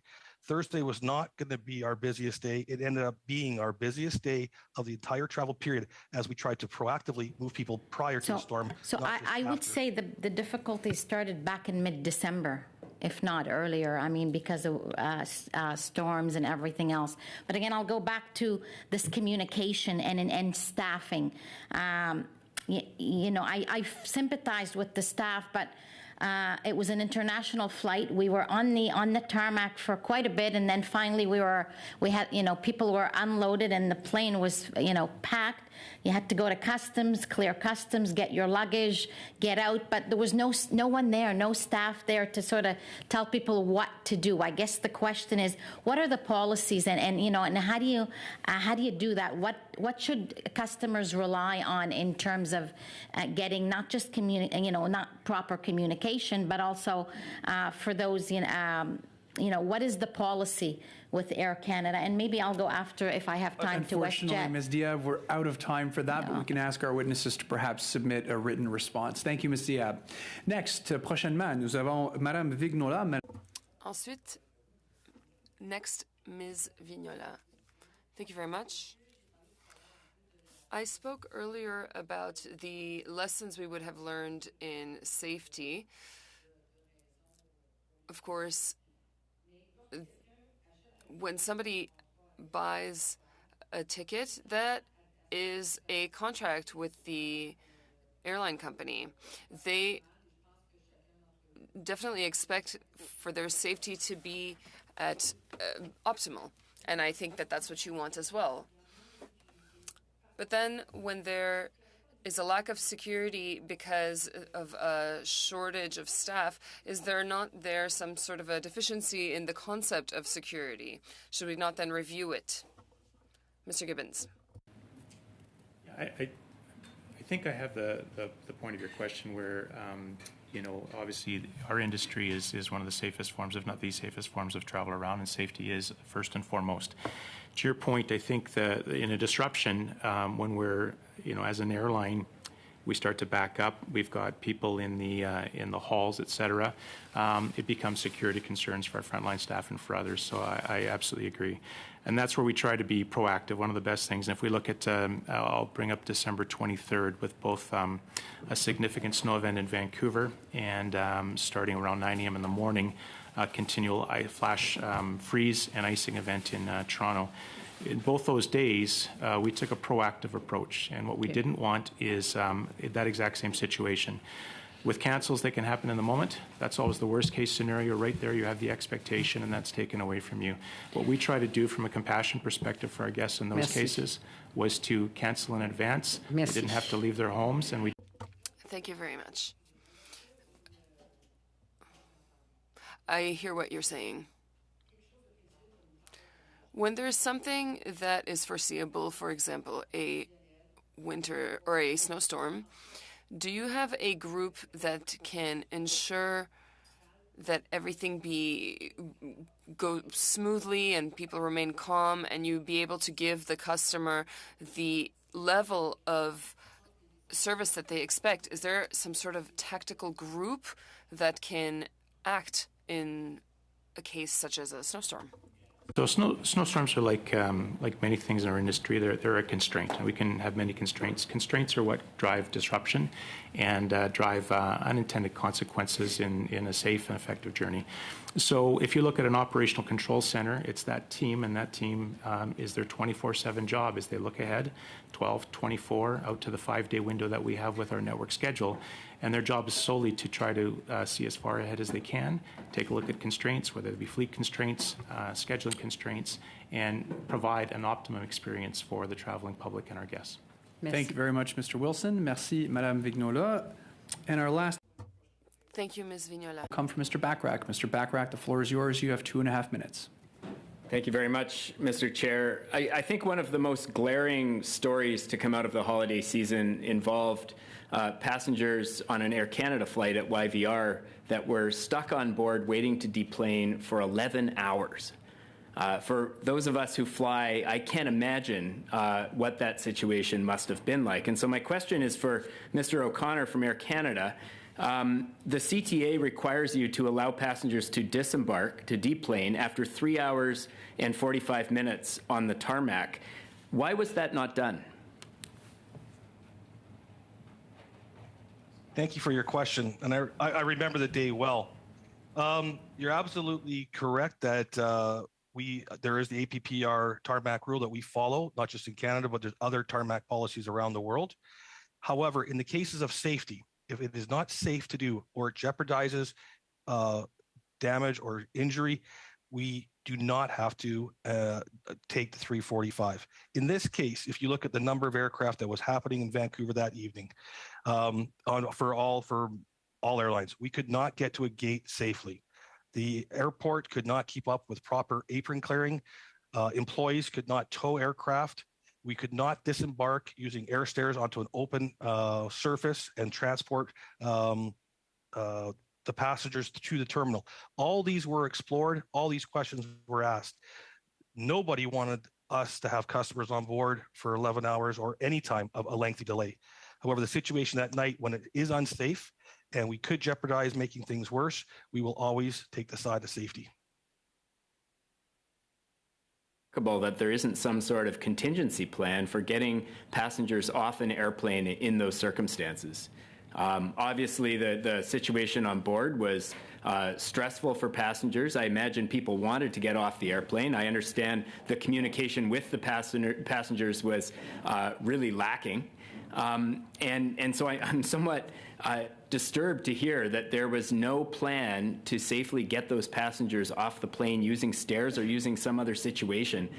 Did you ask the airport for assistance deplaning the passengers? And at what point did that request go into the airport? We were in constant communication with our airport partner about clearing, about getting gates. There was no, because of the gate gridlock, nothing was leaving. There was no de-icing capability, so aircraft weren't departing. There's no question that the communication and the working in the background to try to get the customers off was never stopped. There is contingency plans. However, in the case of this type of snowfall and what the actual happened in the Lower Mainland in Vancouver itself, again, I will stress, until it's safe to do so, to move the aircraft, to get customers off, we will not make a situation worse, and we will abide by APPR, but we will always, as I said, abide by safety first and foremost. Thank you very much, Mr. Bachrach, and I'd like to take this opportunity to thank all of our witnesses for appearing before committee today and for being a part of this ongoing study. That concludes this portion of the meeting. We will now suspend for approximately 5 minutes to change panels. I see, je vois la main levée de Monsieur Berton. I see Mr. Berton has raised his hand. When I had my turn, there were some delays because of interpretation. I just want to make sure that the witnesses can please forward me the dates with which they met the minister as soon as possible. Thank you. Over to our next panel of witnesses.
For the second half of today's meeting, we have from the Airport de Montréal, Monsieur Philippe Rainville, Président, et Monsieur Martin Massé, Vice-Président.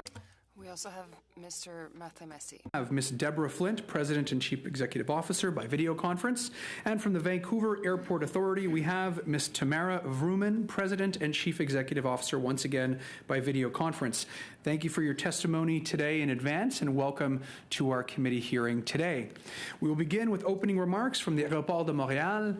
La parole est à vous. Vous avez 5 minutes.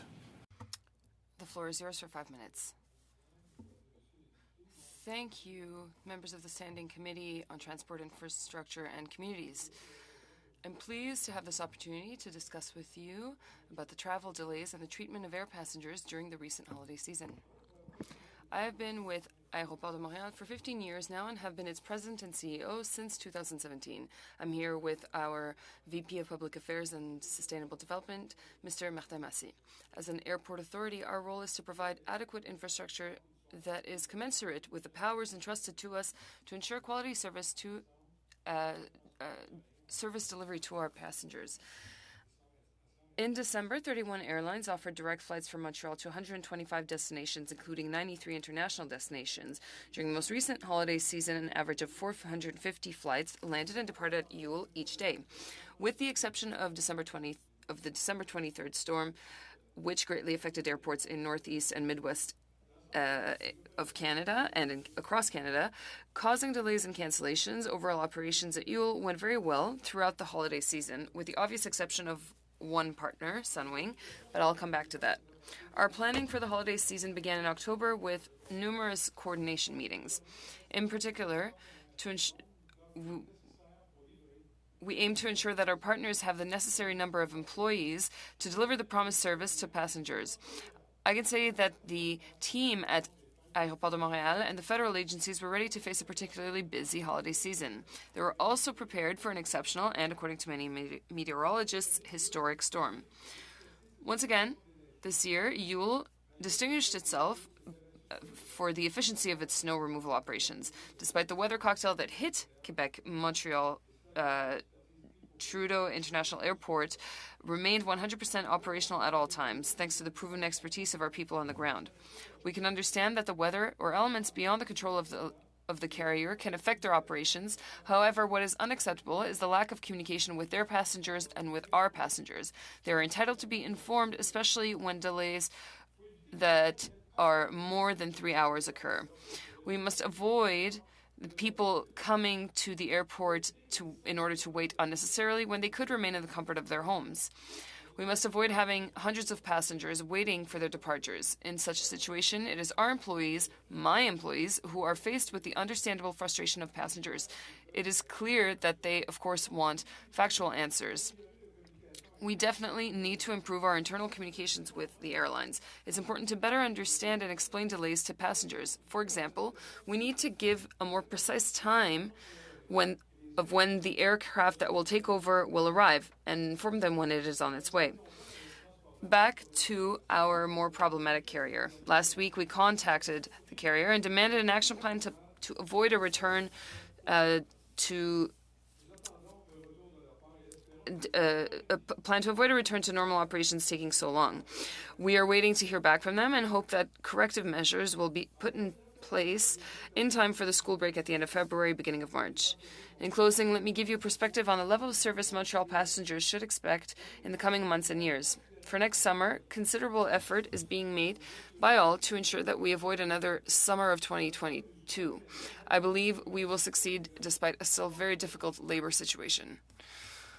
What we are more concerned about is the long term. Yule has experienced tremendous pre-pandemic growth and an equally strong end to 2022. It is clear that despite significant technological input, our infrastructure will not provide the capabilities or what is necessary to undertake to enter the next decade. Many of our infrastructures are obsolete. Mirabel remains a collective asset for which Aéroport de Montréal assumes annual losses, and decarbonization is becoming a necessity. Our debt level is too high to prepare for the future. We're therefore counting on a financial valve in the more or less short term, or a financial injection, and believe that it can be articulated with a current governance model of major Canadian airports. Thank you. The floor is yours. You have 5 minutes for your opening remarks. Yes, thank you for the committee for this opportunity to appear. We recognize that this very special holiday season was a difficult one for travelers, and as airports, we are squarely focused on improving the traveler experience. This is what Canadians expect from us, and as airports and across the industry, we must deliver.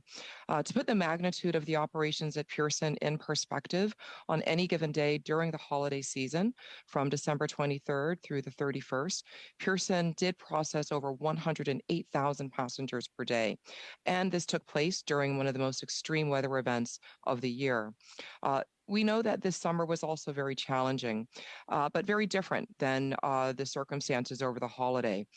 With the summer restart, Pearson went from being one of the world's most shut down major hubs for the longest duration to one of the busiest in the shortest amount of time.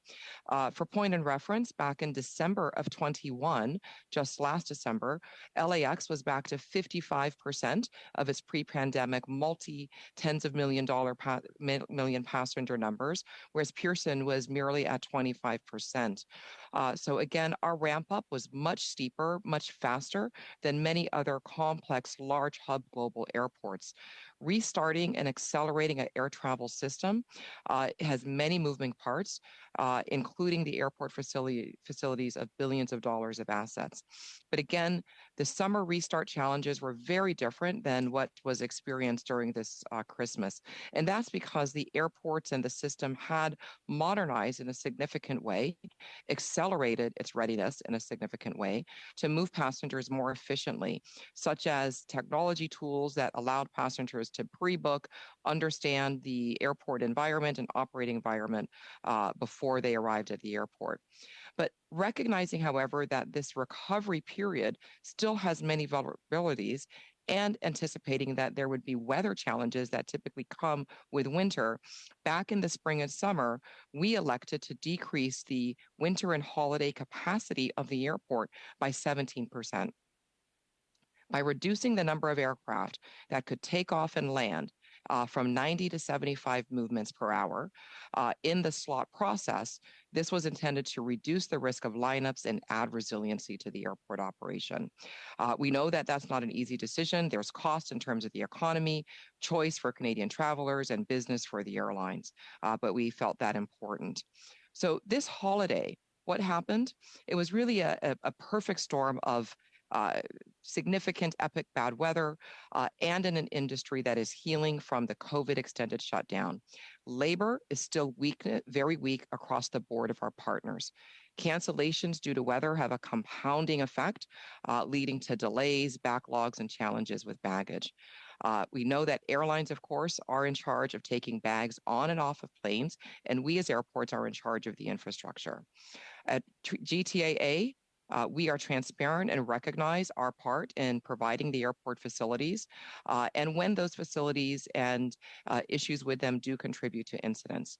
On December 24th and 25th specifically, the Terminal 3 baggage handling system was impacted by severe cold weather and an atypical wind direction, which resulted in an unusual sprinkler lines and conveyor belts freezing. That glitch, as unfortunate as it was, however, impacted less than 10% of the overall bags that were in the system those 2 days, according to the preliminary reviews that we have conducted. During those 2 days, 28,000 inbound bags and 26,000 outbound bags went through Terminal 3, which is where we had the mechanical issues. This is the equivalent of one bag per passenger that traveled during that period on a quantitative basis. That said, we are absolutely committed to modernization, increasing the resiliency of our system for current conditions and current risks. And we are well on our way to doing that from an operating perspective. And we are going to do that from an infrastructure and investment perspective as well. That said, I'll touch on a few things that we need, that we believe this hearing allows us to share, that will improve the travel experience for Canadians on a forward basis. We must make more investments, not just at YYZ, but across the airport infrastructure and airports in Canada. We ask the government to allow us to reinvest rent that we pay to them. During 20 and 21 years where we took financial losses and we had very low levels of business, airports across Canada took on $3.2 billion of debt to get through the pandemic and operate the essential infrastructure that we needed for health and for Canadians. Secondly, out of three, we need better information and real-time data from our partners, especially during irregular operations. We need to get more information real-time to help communicate to passengers and to run a more stable, situationally aware airport operation.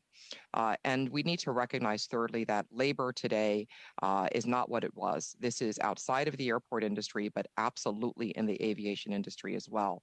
An equivalent level of staffing to 2019 does not reflect the high attrition rate that we see in our partners or the training and learning curve that new employees have in a complicated. I'm going to have to unfortunately cut you off there. If you could wrap it up, perhaps I'll give you another 10 seconds, Ms. Flint. Again, labor and the resiliency of labor, making this industry an attractive one for the future, one with great careers, is important for us to get resiliency. And in the meanwhile, ensuring that we all have contingency plans to address some of the softness as we restart the sector. Thank you very much, Ms. Flint. Next, from the Vancouver Airport Authority, we have Ms. Vrooman. Ms. Vrooman, the floor is yours. You have 5 minutes. Thank you very much. Good morning, committee members. I welcome the opportunity to answer your questions and thank you for the invitation to present to you today. I'm coming to you from my office at the Vancouver International Airport, which is on Sea Island, the traditional territory of the Musqueam people. We have a deep and lasting relationship with Musqueam through our sustainability agreement, and I'd like to pay my respects to elders past and present. I'll keep my opening remarks brief and focused on three things. First, an understanding of the weather events that impacted passengers at YVR. Second, the immediate steps we took to support passengers and the help we provided to reunite people with their baggage. And third, what changes within the airport system will be made to ensure that what passengers experienced in December does not happen again. YVR is prepared and able to operate safely in extreme weather. We remained fully operational during the atmospheric river in November 2021, for example. That was also true when snow and ice storm came at the end of November, virtually shutting down the rest of the region. That said, this holiday travel season was unique. The impact to passengers from the multi-day weather event that hit Vancouver were worsened by extreme cold temperatures in Alberta, and storms across eastern Canada and the United States created challenges in the subsequent days. We were prepared for these weather systems in advance. We coordinated with air carriers and their ground handlers. Our de-icing facility and snow removal equipment were fully stood up and operational throughout. And we published a departure management plan, or a DMP, that would ensure efficient airport operations. However, into the evening of December 19th, the rate of snowfall increased significantly, from a forecast of 10 to 12 centimeters to an actual accumulation of up to 30 centimeters, 3 times what was forecast. As CBC reported, our region received a year's worth of snow accumulation in just 12 hours, and those were a key 12 hours. That meant aircraft lost what's known as holdover time. That's the amount of time that flight safety guidelines say de-icing fluid remains effective and safe for takeoff. Aircraft that had been de-iced for takeoff were forced to turn back to the airport. Aircraft filled up the gates very quickly. It became difficult to move empty aircraft off gates to make way for arriving passengers. The accelerated snowfall continued into the early morning hours of December 20th. That created broad issues for customers, including unacceptable tarmac delays, while we worked with airlines to clear the gates and the massive backlog of aircraft on our airfield. In the days that followed, we took extraordinary action to help passengers who were stranded in our terminal, waiting to rebook canceled flights. We mobilized our staff, deployed our resources, and we brought in our community partners. We provided food, water, hygiene products, and baby formula for passengers. The airport authority itself paid for more than 400 hotel rooms for up to 4 nights for 580 passengers, so they didn't have to sleep in the airport. We established a care and comfort area in the airport, a place to recharge with cots, blankets, and access to showers. As our operations stabilized, the severe weather out east resulted in aircraft arriving at YVR without passenger bags. In response, we took additional steps to assist our carrier partners. We started scanning passengers, delayed bags, and set up secure storage areas to help connect passengers with their bags. This was vitally important. It helped us to alleviate some of the demands on airline staff so they could focus on helping passengers in other ways.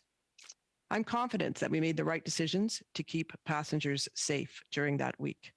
However, I also believe that passengers spent an absolutely unacceptable amount of time on YVR's tarmac, particularly overnight on December 20th.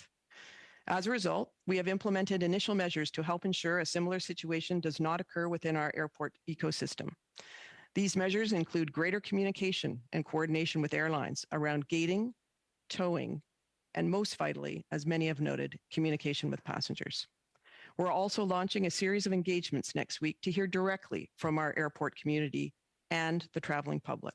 We want to hear their feedback and their ideas for what they want to see going forward. Thank you very much for your time. Merci beaucoup. I welcome your questions. Thank you very much, Ms. Ruman, for your opening remarks. We will begin our line of questioning with Mr. Strahl. Mr. Strahl, the floor is yours. You have 6 minutes. Thank you, Mr. Chair, and we certainly appreciate you all coming to share your perspective. We heard from the airlines this morning, and we'll be hearing from the minister later today. I do want to talk a bit about, there was a November 24th summit that the minister held, and he indicated that at that summit, he gave direction that to the industry players that would prevent travel chaos from happening in the winter season as it happened in the summer season. So perhaps I'll start with you, Ms. Ruman. Were you a part of that discussion? And did the minister provide specific direction to IVR, to Vancouver International Airport, as to what changes you should make to your operations, or did he demand anything from you at that summit? Thanks very much, MP Strahl. I certainly was. I participated in person at that Ottawa summit. The purpose of the summit was to gather information on what had happened over the summer period. What we saw over the summer period was labor shortages among some of our key partners like CATSA and the border services. Those had largely been stabilized by the time we're into November here at YVR. And what could be done across the ecosystem to plan for better coordination, information sharing, and the deployment of technology. It was an input session. We certainly provided our advice on the changes that we think would be necessary to help strengthen the airport system and the aviation system in the long term. And that was the purpose and my participation at that event. After December 19th, when did you first speak to the minister about the situation at YVR? We spoke to the minister's office on December 18th because, of course, we had advance warning that there would be a snow event. It happened to occur in a more intense fashion than what was forecast anywhere, but we did alert him. Did you speak to obviously sector players are in touch with the minister's office? That's expected. I'd like to know, though, has the minister himself reached out to you did he reach out to you during that time? Or since? Have you spoken with him directly since the events of December 18th, 19th, 20th? I have spoken to his deputy minister. I have not spoken to the minister. Okay, thank you. You indicated that you were prepared in advance for this event. Obviously, you have an emergency operations center that was stood up. However, clearly there were more planes inbound. The airport was completely closed, I understand, on the 19th, if I'm correct, in the afternoon, evening. And as a result of no gates available, we saw planes on the tarmac, at which you've referenced.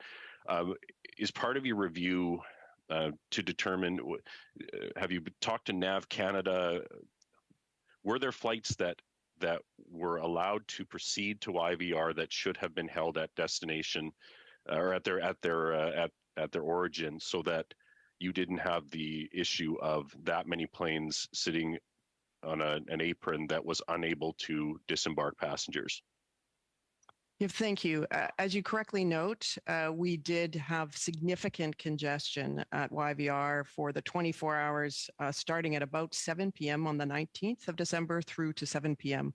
On the 20th of December. And that was created, as I explained, because of the way the snow accumulated and the fact that we could not safely move the plane to takeoff position after they had been de-iced, and it created virtually a traffic jam.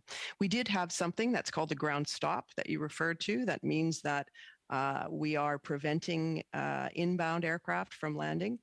We are in constant communication with the Navigation Authority and the tower, Nav Canada, in those situations when aircraft are already in flight and there is no ability to divert for other safety or weather reasons. We do permit arrival. We were operating under a demand management plan, which means we have a restricted schedule in the first place to allow for that flexibility.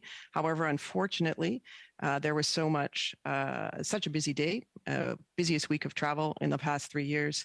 There was certainly a large number of aircraft. And then the final, yeah. Well, go ahead. I just wanted to ask. I have limited time. Sure. Did you run out? There's talk of running out of de-icing fluid and running out of aviation fuel. Did either of those things happen? And if so, how did they happen? Given that, as we said, this was a bad winter storm, but it was a couple of days. So I guess I'm asking about your resiliency. Did you run out of fluid, and if so, why? And did you run out of aviation fuel, and if so, why? At no time did YVR run out of either de-icing fluid nor fuel. I think what happens is we're in constant communication with all airport partners, including carriers, and we did, because of the accumulation, use more de-icing fluid than we normally would. However, at no point did we run out of de-icing fluid or fuel. Okay. Mr. Chair, how much time do I have left? You have 30 seconds, Mr. Strahl. Ms. Flint, appreciate your testimony. I guess I have trouble understanding how Terminal 3's baggage system went down in the Canadian winter. It sounds to me like you didn't put your winter tires on and you're surprised that you got stuck in the snow. So how would sprinkler pipes freeze? How would Terminal 3's baggage facilities not be able to keep up with Canadian winter? Does that not indicate a lack of adequate planning for a winter event on Pearson's part? Thank you for the question. No, certainly not. We absolutely did extensive preparation for winter with our facilities. This was a very unique and complicated situation that involved the puncture of an aircraft baggage cart and a fuel leak that caused the doors to have to be open to vent the fumes from our workers. That was in response with our fire department. That coupled with just the unusual cold and a unique direction of wind actually into that baggage area, which is not something we usually experience, were these kind of very unusual events that began the trail of system failures that did result in something that we've never seen before with the freezing of those units. We have had temperatures that are far colder than that, and our system operates quite well. Again, our system was plagued for 2 days, but only 1 hour out of those 2 days was the system fully down in Terminal 3. Terminal 1 is a totally separate system and did not suffer these Thank you very much, Ms. Flint, and thank you very much, Mr. Strahl. Next, we have Mr. Sorbera. Mr. Sorbera, the floor is yours. You have 6 minutes.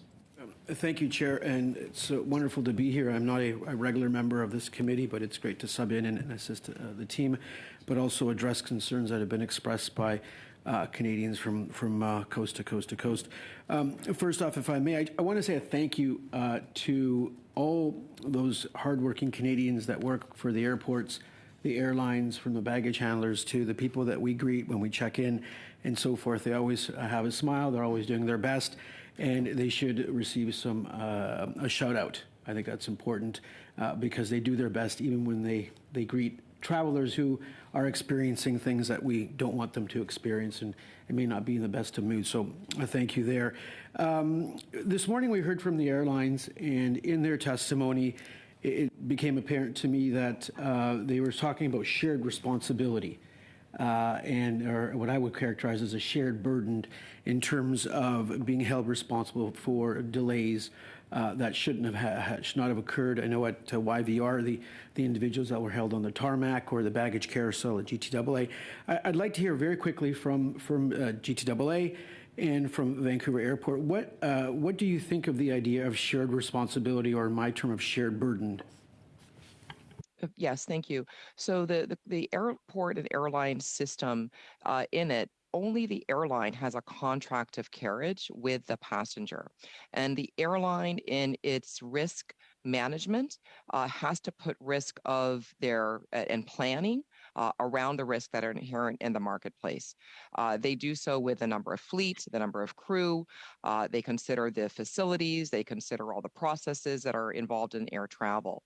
So that is uniquely and distinctly within the air carrier's realm.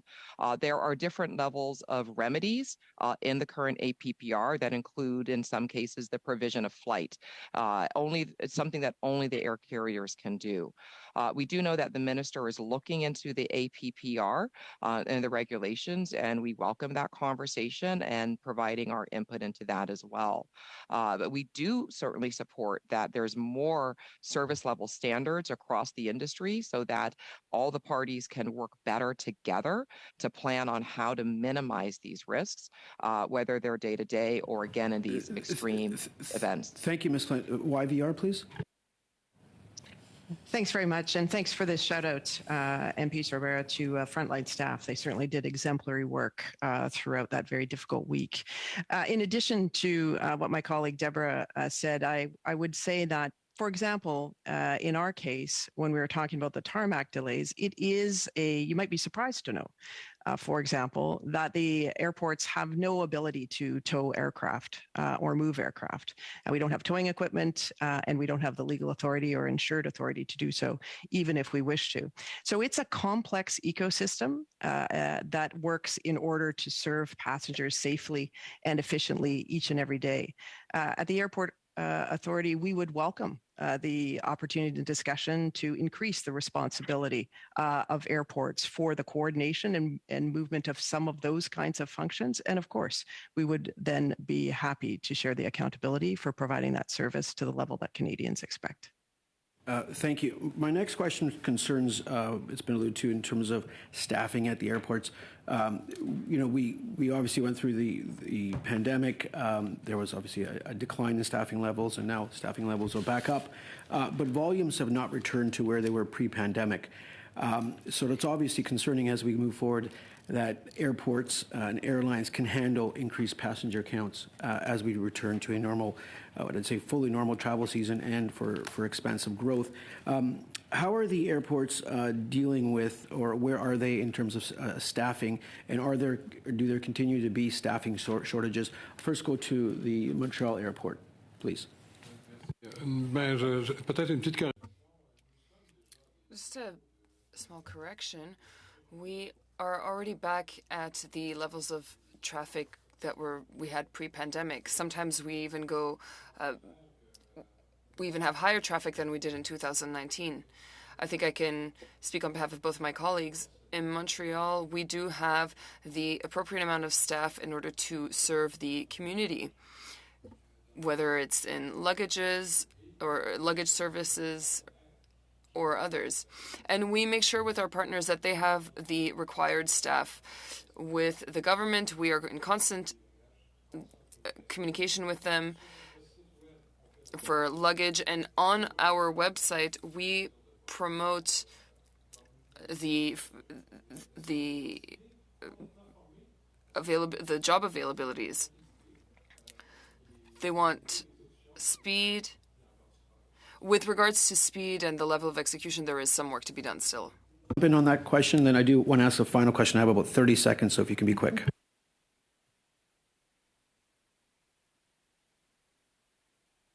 GTAA. Oh, thank you. So for GTAA, 1,500 of the 50,000 employees at the airport are my direct staff. We are well staffed and have hired back over the course of the summer. What I think the issue is that staffing today and labor today is different than it was before the pandemic. Equivalent levels are not necessarily the best comparison. It really is about the high attrition that we're seeing in the market. And I would like for the industry to, especially Canadian aviation industry, to be seen as one that is one for the future and one where promising careers and great jobs can be offered. And so, we want to see, teams come to the industry and, of course, remain. In the meanwhile, we must all work together to have more resilient plans that address newer staff in a very complex operating environment. Thank you very much, Ms. Flint and Mr. Cervera. Next, we have Madame Vignola. Madame Vignola, la parole est à vous. Ms. Vignola for 6 minutes. Thank you. My questions are for the Aéroport de Montréal. Hello, Mr. Réville and Mr. Massy. Thank you to Ms. Flint and Ms. Vrooman as well. Ms. Vrooman said in her opening remarks that they had services offered to passengers in order to support them during the storm on December 23rd and 24th. Was the airport of Montreal able to provide such services, providing food, transportation to hotels, and so on? Last summer, more so, it was worse situation, and I was there. And I was there to set up beds, because we set up beds in our conference rooms. We give out food for children, diapers. We do all of that. I would not say that it's part of our standard procedures, but yes, we do that in extreme cases. And yes, there are hotel rooms in extreme cases. Last summer, there were none, or there were and they were too expensive. And in this case, when you collaborate with airline companies, is it who takes on the financial burden? We take on the financial burden in these extreme cases. It is quite exceptional. That's twice in the same year. That is indeed exceptional. But the financial burden is ours. Earlier, I was talking about a passenger buying a flight, expecting a certain amount of safety. There are certain aspects of safety that are the responsibility of the airline, but others that fall upon the airport. And I would like to hear more about the safety that might be your responsibility with regards to the infrastructure. Well, first, of course, the state of the tarmac is our responsibility. There's also the plowing of the tarmac is our responsibility as well, 100%. We have 56 days of snow in Montreal, more or less. And so, of course, this is something that we work with regularly. And often our teams will arrive the day before a storm and sleep on site so that we can proceed to clearing out the snow the following day. If ever the airlines were to cancel a flight due to safety and security reasons, due to the plowing of the tarmac, who should be paying compensation? Is it them or is it the airport? That would be the airline. The airline decides whether they will take off or not, or the pilot, rather. It is really at the core of a pilot's profession to decide if it's safe enough to take off or not. At the Bloc Québécois, we believe that the notion of safety, according to this law and how it is defined or not, it could be used in a twisted way by certain airlines in order to justify that they won't be compensating their customers.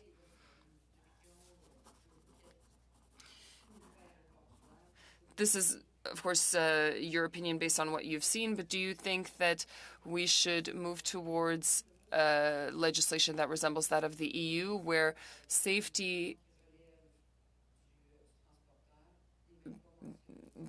is not even mentioned when it's the airline's responsibility?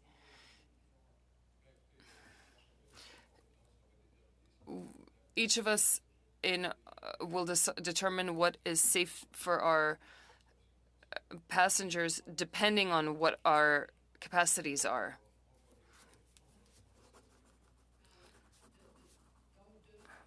So de facto, safety is always the priority, always. This notion is always present and therefore should not be a reason to not compensate passengers. As soon as the word safety is said, then we don't question it. What I'm saying is that we should not always say that the safety is the priority. It's when we mention safety to say, oh yes, it's our fault, but we don't want to compensate. Does it not become an excuse then? Well, I would let the airline companies debate what they understand with regards to safety. I can only focus on what the airport does. But we cannot play with people's safety. I agree.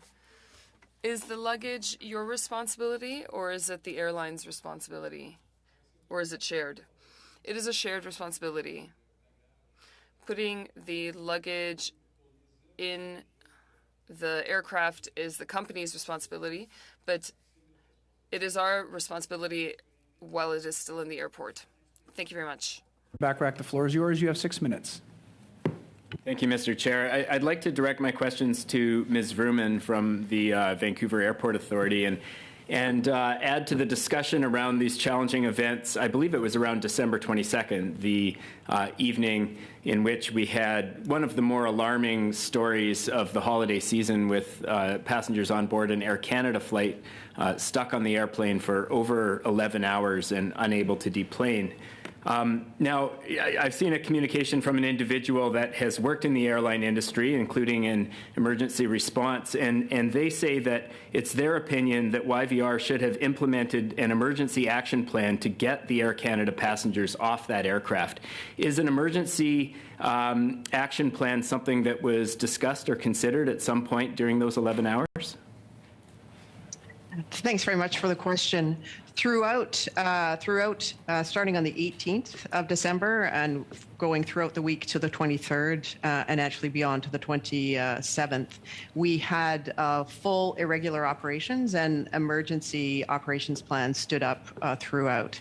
And on the specific issue of delays on the tarmac, of course, that was our number one priority, was to be able to work with the airlines, with ground crews, to get those passengers safely off as soon as possible. As I mentioned earlier, that effort requires the coordination and the capability to tow aircraft. The Airport Authority does not have that authority, nor that capability, nor that responsibility. That is the responsibility of airlines. So we rely on airlines through their contracted ground handling crew to move aircraft off gates. And normally, of course, that works very well. They come onto a gate, they move off. You might also, in this case, we came to a ground stop and we had no gating capability, as was noted. You might wonder, though, why we didn't use air stairs. I've been asked several times, why we didn't have buses and air stairs available. We certainly stood up buses and air stair capabilities immediately. However, it was the opinion of our airside safety officer that due to the congested conditions on the airfield and the snow, that it was unsafe to have passengers depart. We evaluated that situation on an hourly basis until the conditions improved such that we could safely deplane people using air stairs, and then we did proceed to do that. thus clearing up the congestion. I totally agree. Unacceptable delays for that amount of time, which is why we've put the changes in place that will require aircraft to be on the gate only for a limited time and demonstrate to us that they have the towing capacity to remove those aircraft. Now, Ms. Vrooman, you've pointed to towing capacity as one of the constraints that prevented you from getting those passengers off the aircraft, and towing capacity is a responsibility of the airline. Now, were those tow vehicles able to access the gate given the amount of snow, and you know, appreciating that snow removal is the responsibility of the airport? Yeah, absolutely. We did clear the taxiways, the runways, and the aprons for towing as a priority. That actually created some issues with respect to baggage handling because we prioritized towing.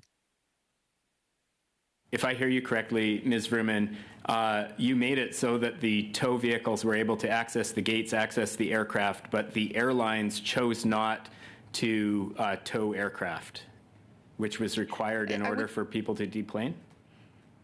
I wouldn't say they chose not to. I would say that they had capacity constraints in order to do that. Of course, it is in the interest, as we heard from the carriers, to get those passengers off the planes as soon as possible. But we did have a weather event here, which meant it was difficult for some staff, ground handling staff, to get into the airport. That is an area that struggles with retention of labor, and we already had maximum overtime hours being recorded across our 7 contracted ground handlers. So that combination made the scarcity of both equipment and staff, meaning it was difficult to tow aircraft in the usual and timely way.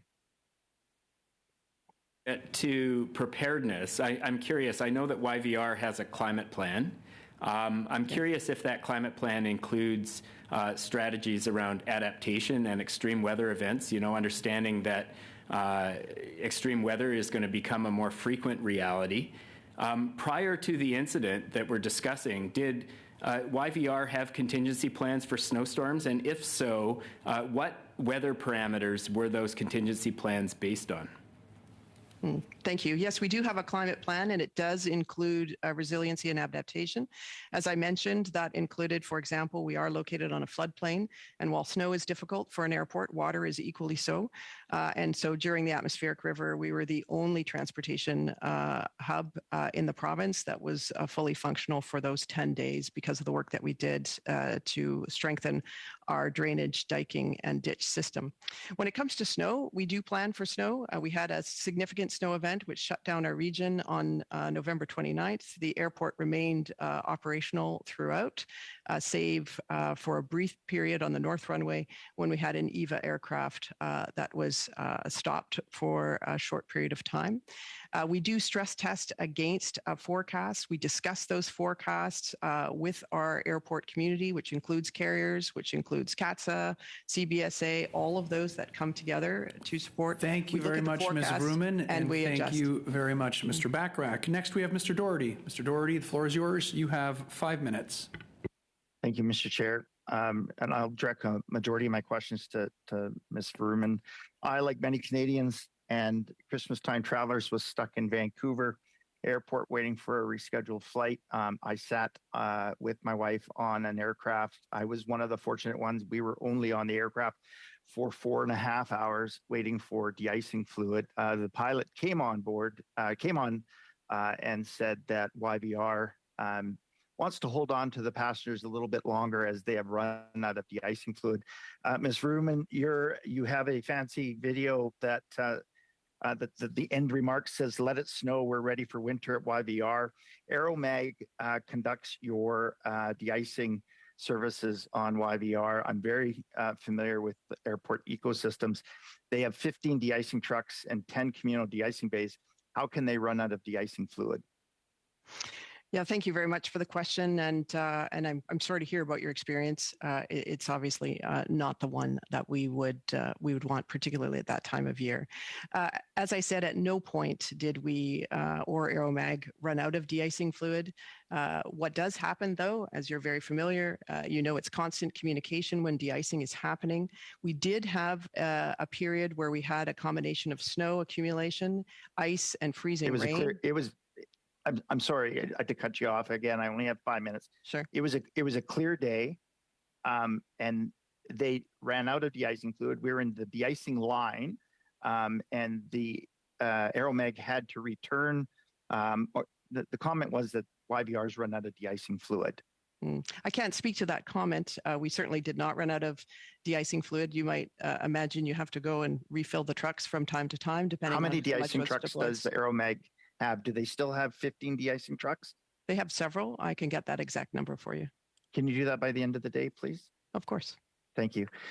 Now, Ms. Ruman, there are 1,322 nonstop destinations weekly that YVR serves throughout the world. Is that correct? Yes. BC alone, 518 nonstop flights per week. Is that correct? That sounds about right. Yep. And that includes also medevac and air ambulance. Mm-hmm. Were there medevac and air ambulance flights that were canceled or delayed during this time? And were there any loss of life or medical services denied or delayed? I'm aware of no loss of life, no denial of medical services, and full operation of medevac flights. Okay. It has been said that a number of times now that there is, shared responsibility going back and forth. One of the challenges that airports face is in ramping up, obviously, would be restricted area passes, ramp passes for all of the whole ecosystem that serves. Is the aviation industry still facing some of these challenges?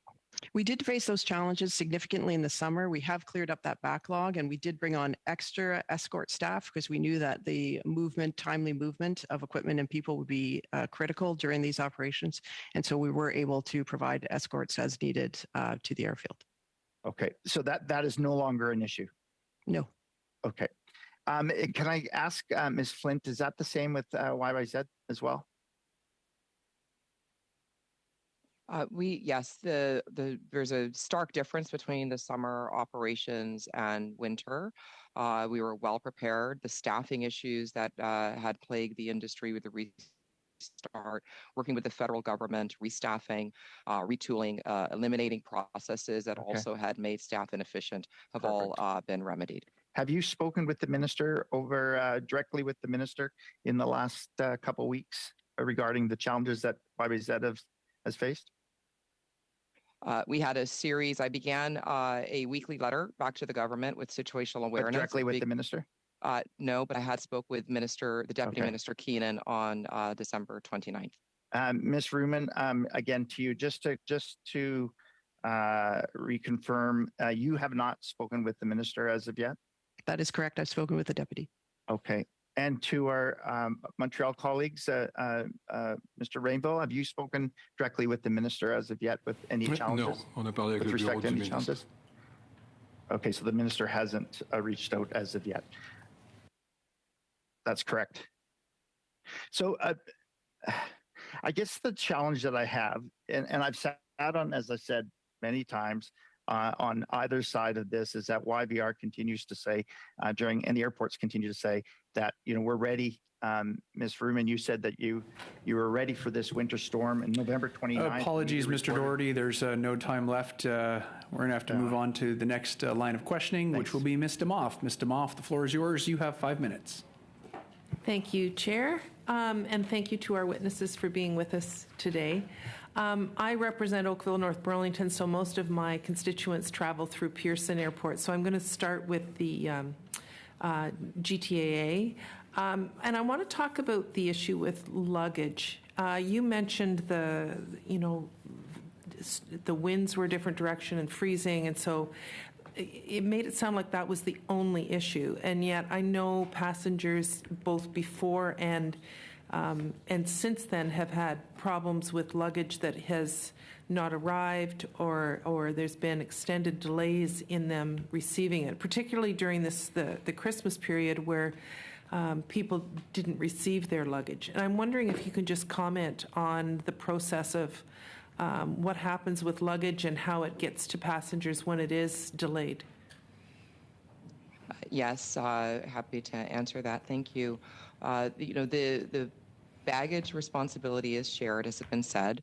We are responsible for the infrastructure, 13 kilometers of baggage conveyance belts, and numerous carousels. The airlines are responsible through their ground handlers or their own staff for taking the bags at check-in, putting them into the conveyance, and then as it goes through the process for taking them off the conveyance, loading them into carts and getting them to the aircraft. And similar on the inbound, getting them into the conveyors so that passengers can pick them up. When there are irregular operations, many of those times it is due to delays in flights, the transfer of baggage, and the airlines needing to coordinate bags for people that have missed their flights or missed their transfers. The accumulation of the majority of the bags at Pearson and the pictures that you saw were due to that.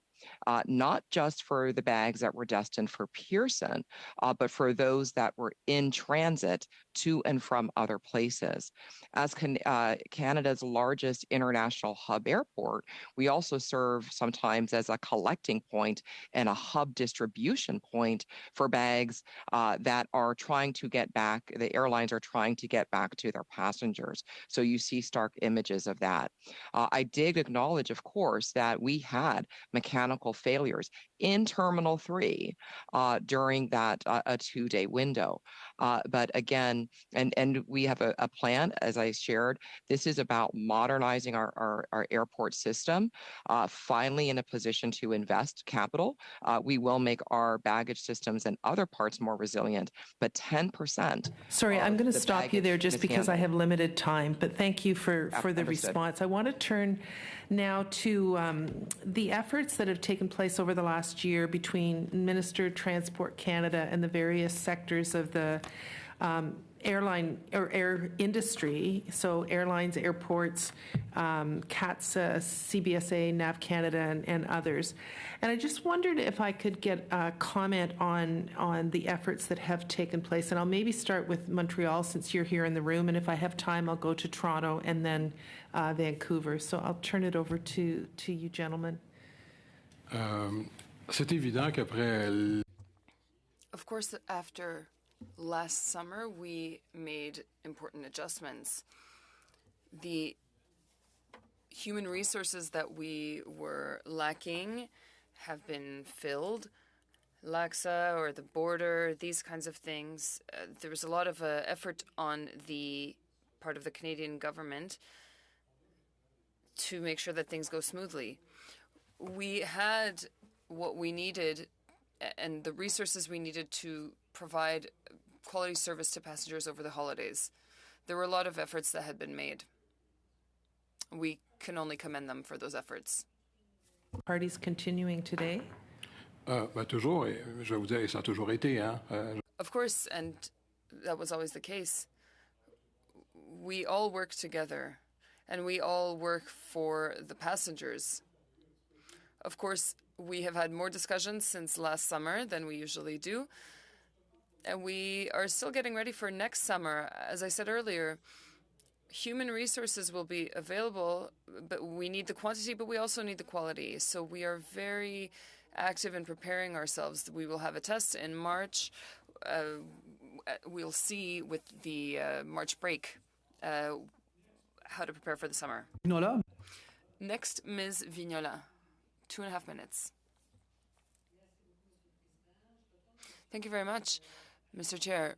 Mr. Rainville, in your opening remarks, you mentioned the preparation necessary to avoid crises such as the one which occurred in December. Who participates in these discussions?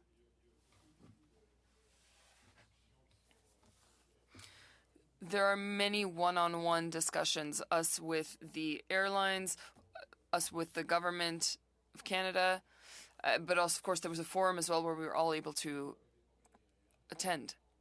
With the airlines, we have very structured committees, and we are in consultation with the airline companies constantly.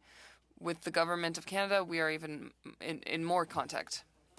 This morning, the carriers told us that one of the failings of the regulation for airline protection, passenger protection, is that this ecosystem that is too vague, and that the only person or player that is really present is the airline. Do you consider this to be a failing, or do you think that this is normal since the contract is between the passenger and the carrier? Maybe that's what it's like in the contract, but that's not what the reality is like. We're all together in this, and we're all there to serve the customer and the passenger. Of course, we can ask for to change the law, but in reality, we are all there at the service of the passenger. Our committees work to provide a common service, and I think that we are all responsible to ensure that service. Quick question.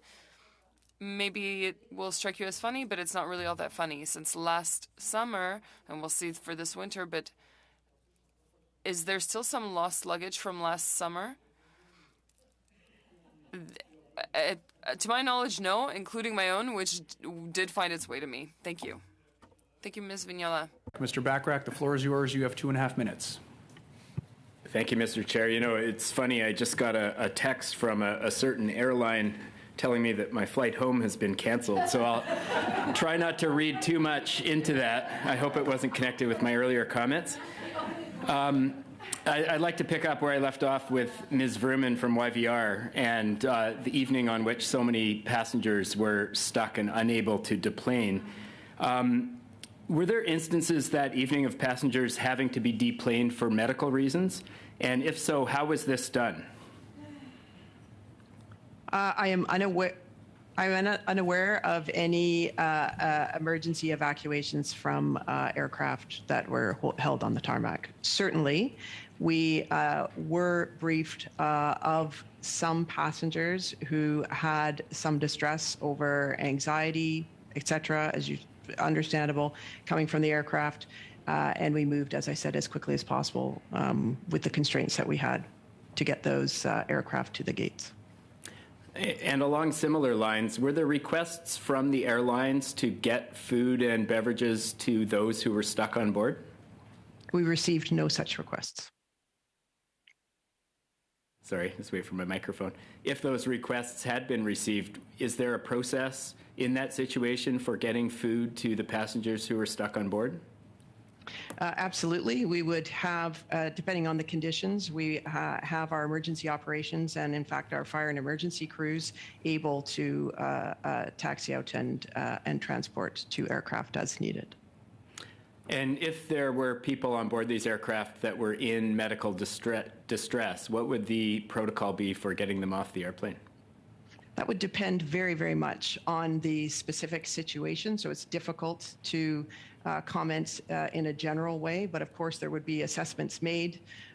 There would be trained personnel who can operate on the airfield in ways that the public and passengers cannot, in order to get to that aircraft and safely remove and evacuate those types of passengers.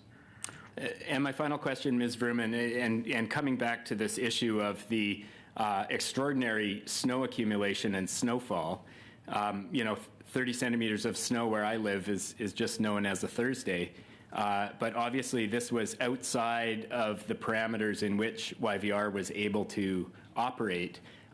Will YVR be upgrading its resilience plans to ensure that it can continue operations and deplane people under circumstances with that kind of accumulation of snow? It wasn't the accumulation of snow, because certainly even here in Vancouver, we've had more than 30 centimeters of snow accumulate over time. It was the rate of accumulation, which caused the timeouts and the safety standards that I referred to. But of course, I've already actioned an after-action review, as we do after every incident, large and small, to take these learnings to improve our service. Thank you very much, Mr. Bachrach. Next, we have Dr. Lewis. Dr. Lewis, the floor is yours. You have 5 minutes. I'm mute, sorry. Thank you, Mr. Chair. My question is going to be for Ms. Flint, and I'm grateful for your testimony here today and for your forthrightness in identifying some of the causes of the delay. This was a very, very important travel season for many Canadians, especially those who were forbidden from traveling during COVID. You testified that about the unique situation that related to the luggage conveyance belt. And how long did that situation last? And when did it break and when was it fixed? Yes, so it was a period of 48 hours. That there was intermittent failures in the mechanical aspects of the system. Again, it's a very complicated system, so it wasn't one whole system that broke down. There were component pieces that had its challenges. And this is a system that is a bit too sensitive, if you will, to also the labor and how the labor uses the system.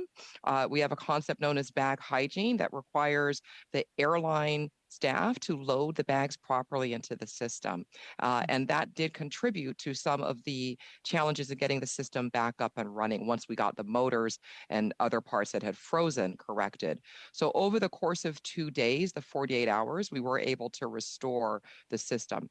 1 hour we were bombarded with pictures of luggage sitting all around the airport. And was this associated with the malfunction? Both. So absolutely, some component parts were as a result of the malfunction. 10% of the bags were affected that were not able to be inducted into the system that the airlines had ticketed. So those were accumulated, particularly as airlines didn't cancel flights and people were coming to the airport, putting bags into the system. Those flights were ultimately canceled. So it creates and with this grave publication of these pictures all over the internet, did you receive a call from the minister? I did speak to the deputy minister on the 29th. Prior to the holidays, I had a series of briefings, written briefings I provided to the government about the situational awareness of the airport and its partners going into the holidays and the importance of this time period. Again, you stated it was 48 hours. When did it start? The evening of the 24th. 24th. Correct. And your first call was on the 29th? I did speak to the deputy minister on the 29th. Okay. We stood up our emergency operations centers, which does include all the various leaders of the agencies and our partners. So there was real-time operational communication, of course. Okay. Is any of the equipment that was involved, would you consider any of it to be obsolete, as we heard from other airports about their obsolete equipment and infrastructure? When I talked about the airline and the sensitivity of people loading baggage correctly in 2023, I want to have an airport that has the most modern infrastructure that does not require people to do perfect loading in order for the system to be resilient. And so this is my call, if you will, for modernization investment in the infrastructure of the airports. We have some do very machines modern. Load better? I'm sorry. Do machines load better than people? It always involves both, right? The mechanics of a moving conveyance is a machine, but you need the people to manage the system, including technologists as well as people that are handling the bags themselves. But I believe we can develop one of the most modern, reliable, resilient to weather, resilient for many conditions systems here in Canada. And we are intent on doing that here at Pearson. Is this something that you spoke to Mr. Alghabra or his team about already? Both at the Air Sector Summit and in additional conversations, we have spoke about our plan for infrastructure. We are having concerted briefings, excuse me, over the next several weeks on our new strategic plan, which is one about building infrastructure and new resiliency and the airport of the future here at Pearson. Do you have the budget for it right now? Well, our call for investing rent, where we have paid over $3 billion of rent over the course of the lifespan of GTAA, out of the $6 billion that Canadian airports have paid in rent to the government, by being able to take some of that rent, if not all, and reinvest it into important, resilient, or sustainable infrastructure at airports, would help the system. Certainly, we are going to invest regardless in the future of Pearson, but the entire ecosystem gets better when the policies and the actions support the infrastructure of a very sensitive and complicated air sector. Thank you very much, Dr. Lewis, and thank you, Ms. Flint. Next, we have Ms. Diab. Ms. Diab, the floor is yours. You have 5 minutes. Thank you very much, Mr. Chair. So I come from Halifax West in Nova Scotia, and we have a great airport with a great team on the ground there that's doing fabulous things. So I just want to thank you on behalf of Canadians, you personally for being here as witnesses, but also all your staff that work at all our airports across the country. And of course, the staff with the airlines, and as you mentioned, it takes a village really to get this going. And the more and more I talk to people, in fact, I was telling somebody last night that I was flying up to Ottawa because there's a transportation committee trying to understand, what's happened over the last couple of months here in Canada and so on. And they said to me, yeah, you're an MP. That must affect you more because you fly a lot. And so, as my colleague here across the way just said, I think many of us now who are flying, whether it's for work or pleasure, are scared, quite frankly, and nervous about flying because of weather, because of mechanical, because of other things. But I will say this: we've been very lucky. And thank you for all your services. We've had no deaths that I'm aware of. Really no physical injuries. Of course, there's people that have been traumatized. And but I just want to say thank you to everybody in the ecosystem that is really there to ensure that Canadians are kept safe, because really that is the most important. I do have a question though, and je veux commencer avec l'aéroport de Montréal because I will start with the Aéroport de Montréal. Halifax, a lot of our connections get to either come from Montréal ou Toronto. Mais vous avez parlé de leçons. You spoke about the lessons that you learned due to this experience. That from the experiences that we've been living the last few months. Pourriez-vous nous dire ce que vous avez? Can you tell us more about what you've done to improve the passenger's experience?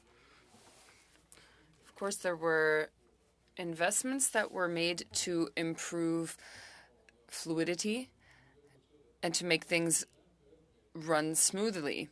There is a new version of ArriveCAN where people can declare their arrival before they even depart. Same for the United States. So technologically, there have been some improvements. And with regards to what we've learned, well, we have also had to improve emitting permits and the speed with which we do that. And that was in collaboration with Transport Canada. We want more employees to obtain their permit, and the time to process that has also accelerated. So that was those are lessons that we learned, and of course, it is not simple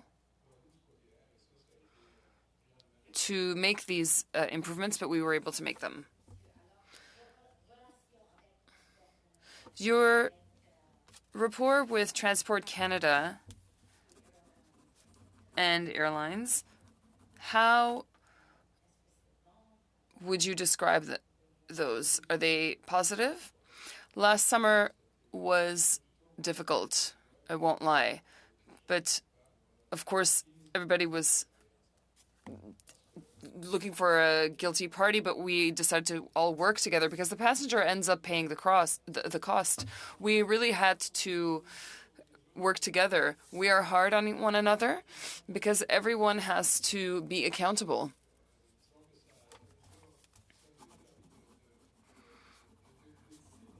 Of course, it allowed us to have better relations since last summer.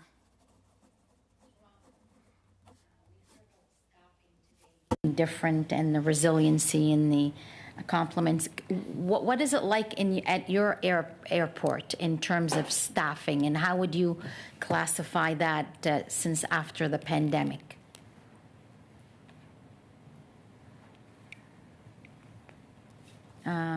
Madame Flint.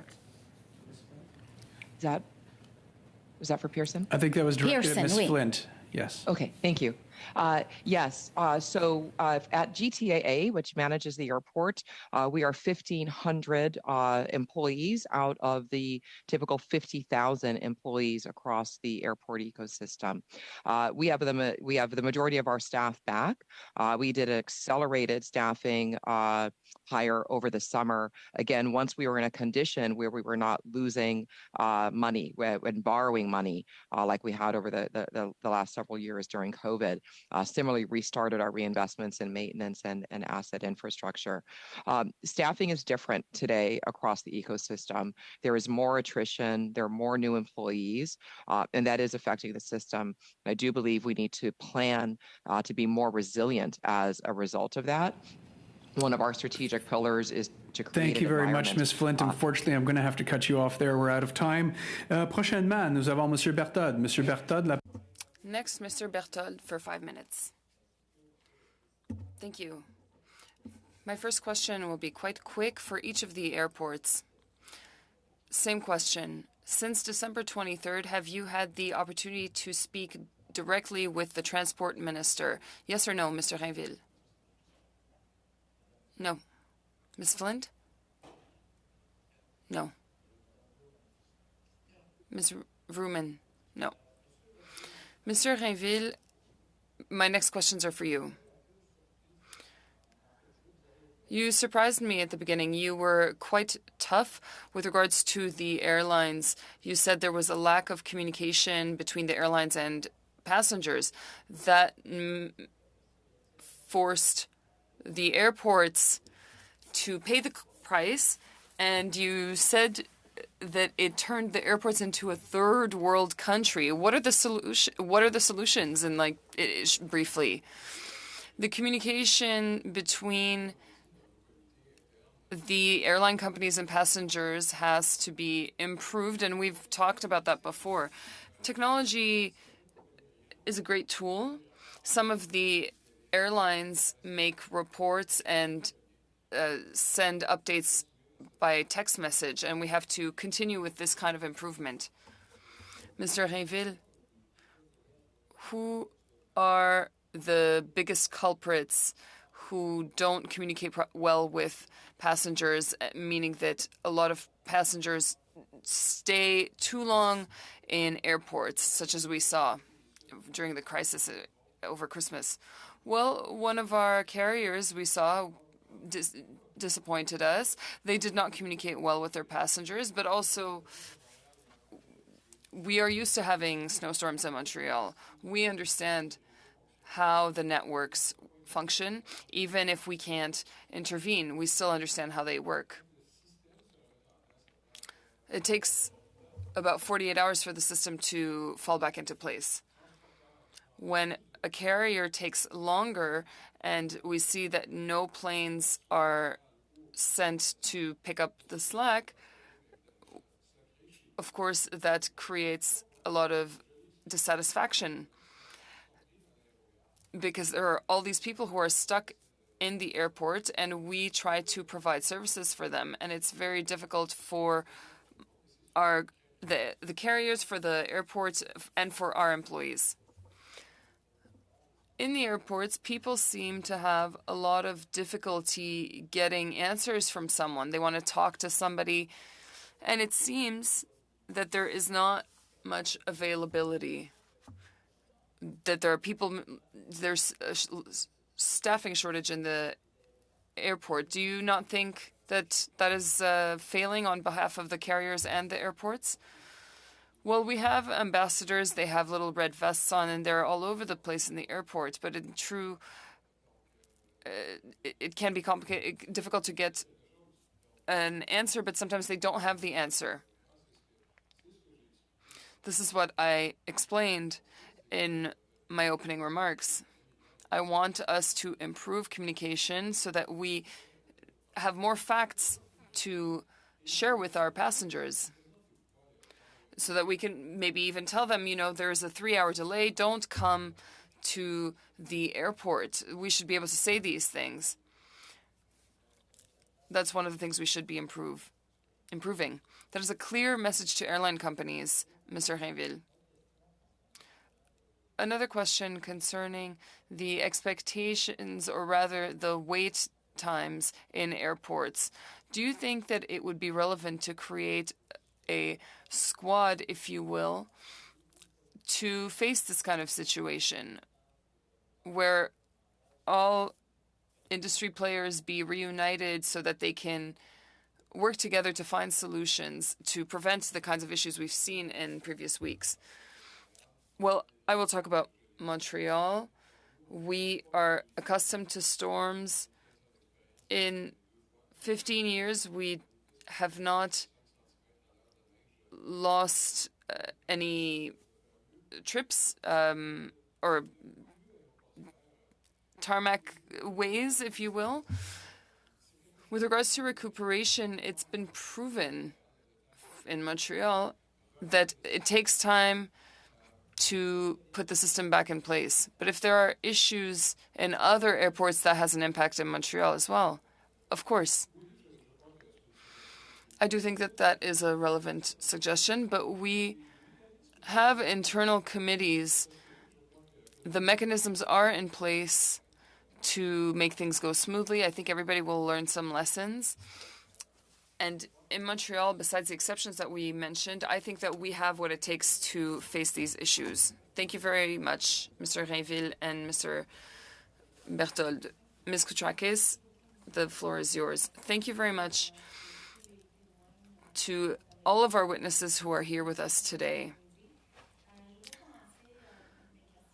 I will start with the Aéroport de Montréal. Can you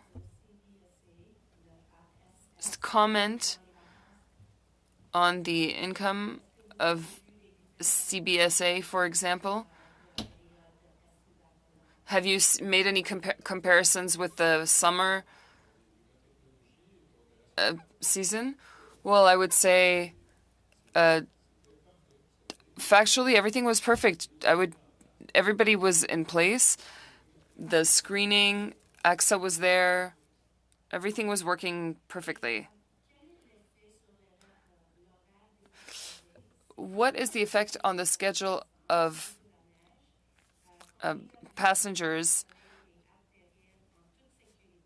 when there are various delays due to ice, snow, or this kind of thing? What is the time difference? I will start with the condition of the tarmac. It's the pilot who decides whether or not they will be taking off. It's not the airport's decision. The influence that might have on our activities, well, that is really the pilot's responsibility. And then we will go towards de-icing.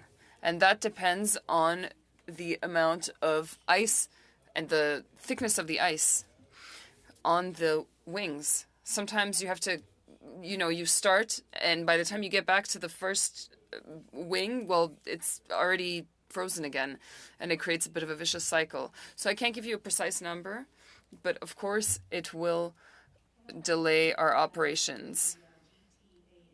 and Vancouver would chime in with the same two questions. Did you see a difference on the performance of CATSA and CBSA during the holidays, and how did they compare to the summer period? Maybe I'll take that first. We did see an improvement in both CATSA and CBSA. We didn't have the CBSA issues in the summer that other airports did in Canada, so they saw consistent staffing levels and service, and CATSA improved significantly from the labor issues that we had seen in the summer. I also would like to take this opportunity to answer MP Doherty's question. 24 Aeromag trucks, MP Doherty. Thank you.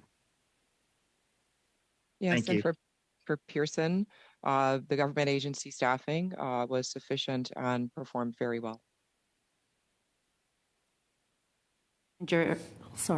What would you say is the effect on passenger air schedule if there is freezing rain or of snow?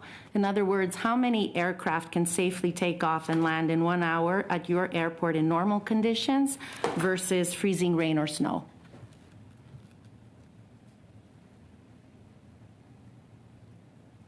Ms. Flynn. Again, Go ahead. Sure. Again, for us at YBR, it, as my colleague Philippe said, it depends on the conditions, but certainly the conditions that we saw with the accumulation of snow in such a short period of time and the density of it meant that the timeout period maximums were exceeded. So by the time you've de-iced the aircraft efficiently, got it to the aircraft, it's exceeded the maximum time that regulations allow for the aircraft to safely depart, and it has to go back to the de-icing and start that process all over again.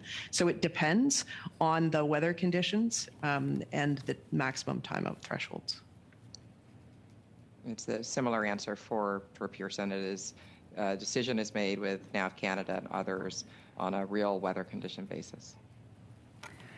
Would you say that your experience with communicating with either the minister or his team has been,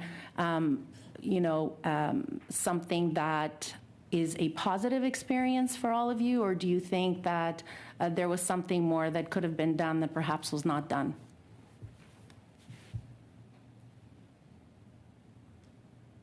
Anyone? L'aéroport, on est autonome, hein? Je veux dire, on opère on opère ça 24/7 à l'année, donc je veux bien croire que ça se passe surtout, évidemment, entre les agences fédérales, le gouvernement est là pour donner les politiques, on doit rendre des comptes, évidemment, à travers notre bail, etc. Mais l'opération quotidienne, évidemment, ça se passe entre nous, les transporteurs aériens, les agences Malheureusement, il fédérales. n'y a pas de traduction salaire, donc on va juste vérifier avant que... Well, bottom line, I was just saying that it's not between ourselves and Transport Canada when we have an operational issue. It's between ourselves, the airlines, and the federal agencies. And I mean, I wouldn't call the minister when I have an operational issue because this is not what the minister is there for us. I mean, he's there to give us regulations and look over our shoulder to our lease agreement. Thank you very much, Ms. Koutrakis. Avant qu'on continue, parce qu'il reste deux... Before continuing, because we still have two and a half minute rounds, we just want to make sure that our interpreting is fine. Yes, Ms. Vignola, 2.5 minutes. Thank you. I'll begin with the Aéroport de Montréal. Then Vancouver and Toronto can answer the same question. During your opening remarks or during your answers, you talked about investments, improvements. What kind of improvements should be made in your respective airports? And what kind of support would be necessary? Earlier, we said on the daily, we don't need the government and the transport minister, but we do need the investments. Every airport has its own issues. We have many in Montreal, both whether it's on the air side or in the infrastructure on the ground. And for each airport, it's not immediate. We can't say today or tomorrow that we need money. We have to plan it out. And with Montreal, it's not a question of having a lack of capacities on the tarmac. It's just a question of making sure things run smoothly, and we'll need help there. Ms. Vrooman? Certainly, we have submitted a proposal to Transport Canada that asks for the rent that we pay annually to the government. In our case, it's about $60 million a year, to be freed up for reinvestment in infrastructure. And in our case, that would be infrastructure related to ongoing climate mitigation and climate goals. It would also be expanding our cargo operations, as well as support for digitized processes that will allow us to communicate more effectively with carriers and passengers. Yes, similar. I would make the point that passengers want a modernized experience that's digital, biometrically enabled for their choice, similar to what's available in the United States and in Europe as well, and continued investment in major infrastructure, as I pointed out earlier. Merci beaucoup, Madame Vignola. And finally, we have Mr. Bachrach. Mr. Bachrach, the floor is yours. You have 2.5 minutes. Thank you. Thank you, Mr. Chair. Ms. Vrooman, earlier you said that food and beverages could have been transferred to the aircraft if a request had been received from the airlines, but that no request was received. I'm wondering two things. First of all, logistically, how would YVR get food and beverage to the aircraft for the passengers who were stranded on the tarmac? And secondly, given that YVR was acutely aware that there were planes with passengers stranded on board for 11 hours, was an offer ever made by YVR to the airlines to resupply food and beverage on board? Thank you. So we certainly were in constant communication with all of the airlines throughout that period, as I said, starting on the 18th and all the way through the week. We would have assessed, had we been asked, the situation similar to the medical evacuation question that was asked earlier, depending on the location of the aircraft and the conditions around it. We'd have trained emergency personnel that could provide. We certainly were constantly asking what support they needed, and airlines were saying uncategorically they needed access to the gates, and so that was our priority. Vrooman, it seems like we have a situation here where the resilience plans of the airport really fell down under the pressure of this extreme weather event. I'm wondering about the role of the federal government. Are there federal regulations to ensure operational resilience during extreme weather events? And should those regulations be revisited in light of what happened at YVR? Certainly, we have regulations that govern safety for irregular operations. I think what we're seeing here and the changes that we've made already in advance of our full review speak to the fact that in irregular operations, there needs to be clear authority and communication around demand management, around reduced flight schedules, and around capacity to ensure that that capacity is made available as predicted in the plan. So we certainly see opportunities for clarity and policy and regulation that focuses on those areas. Thank you very much, Mr. Bachrach. And with that, I want to thank once again all of our witnesses for appearing either in person or via video conferences and adding their testimony to our ongoing study. With that, this meeting is adjourned.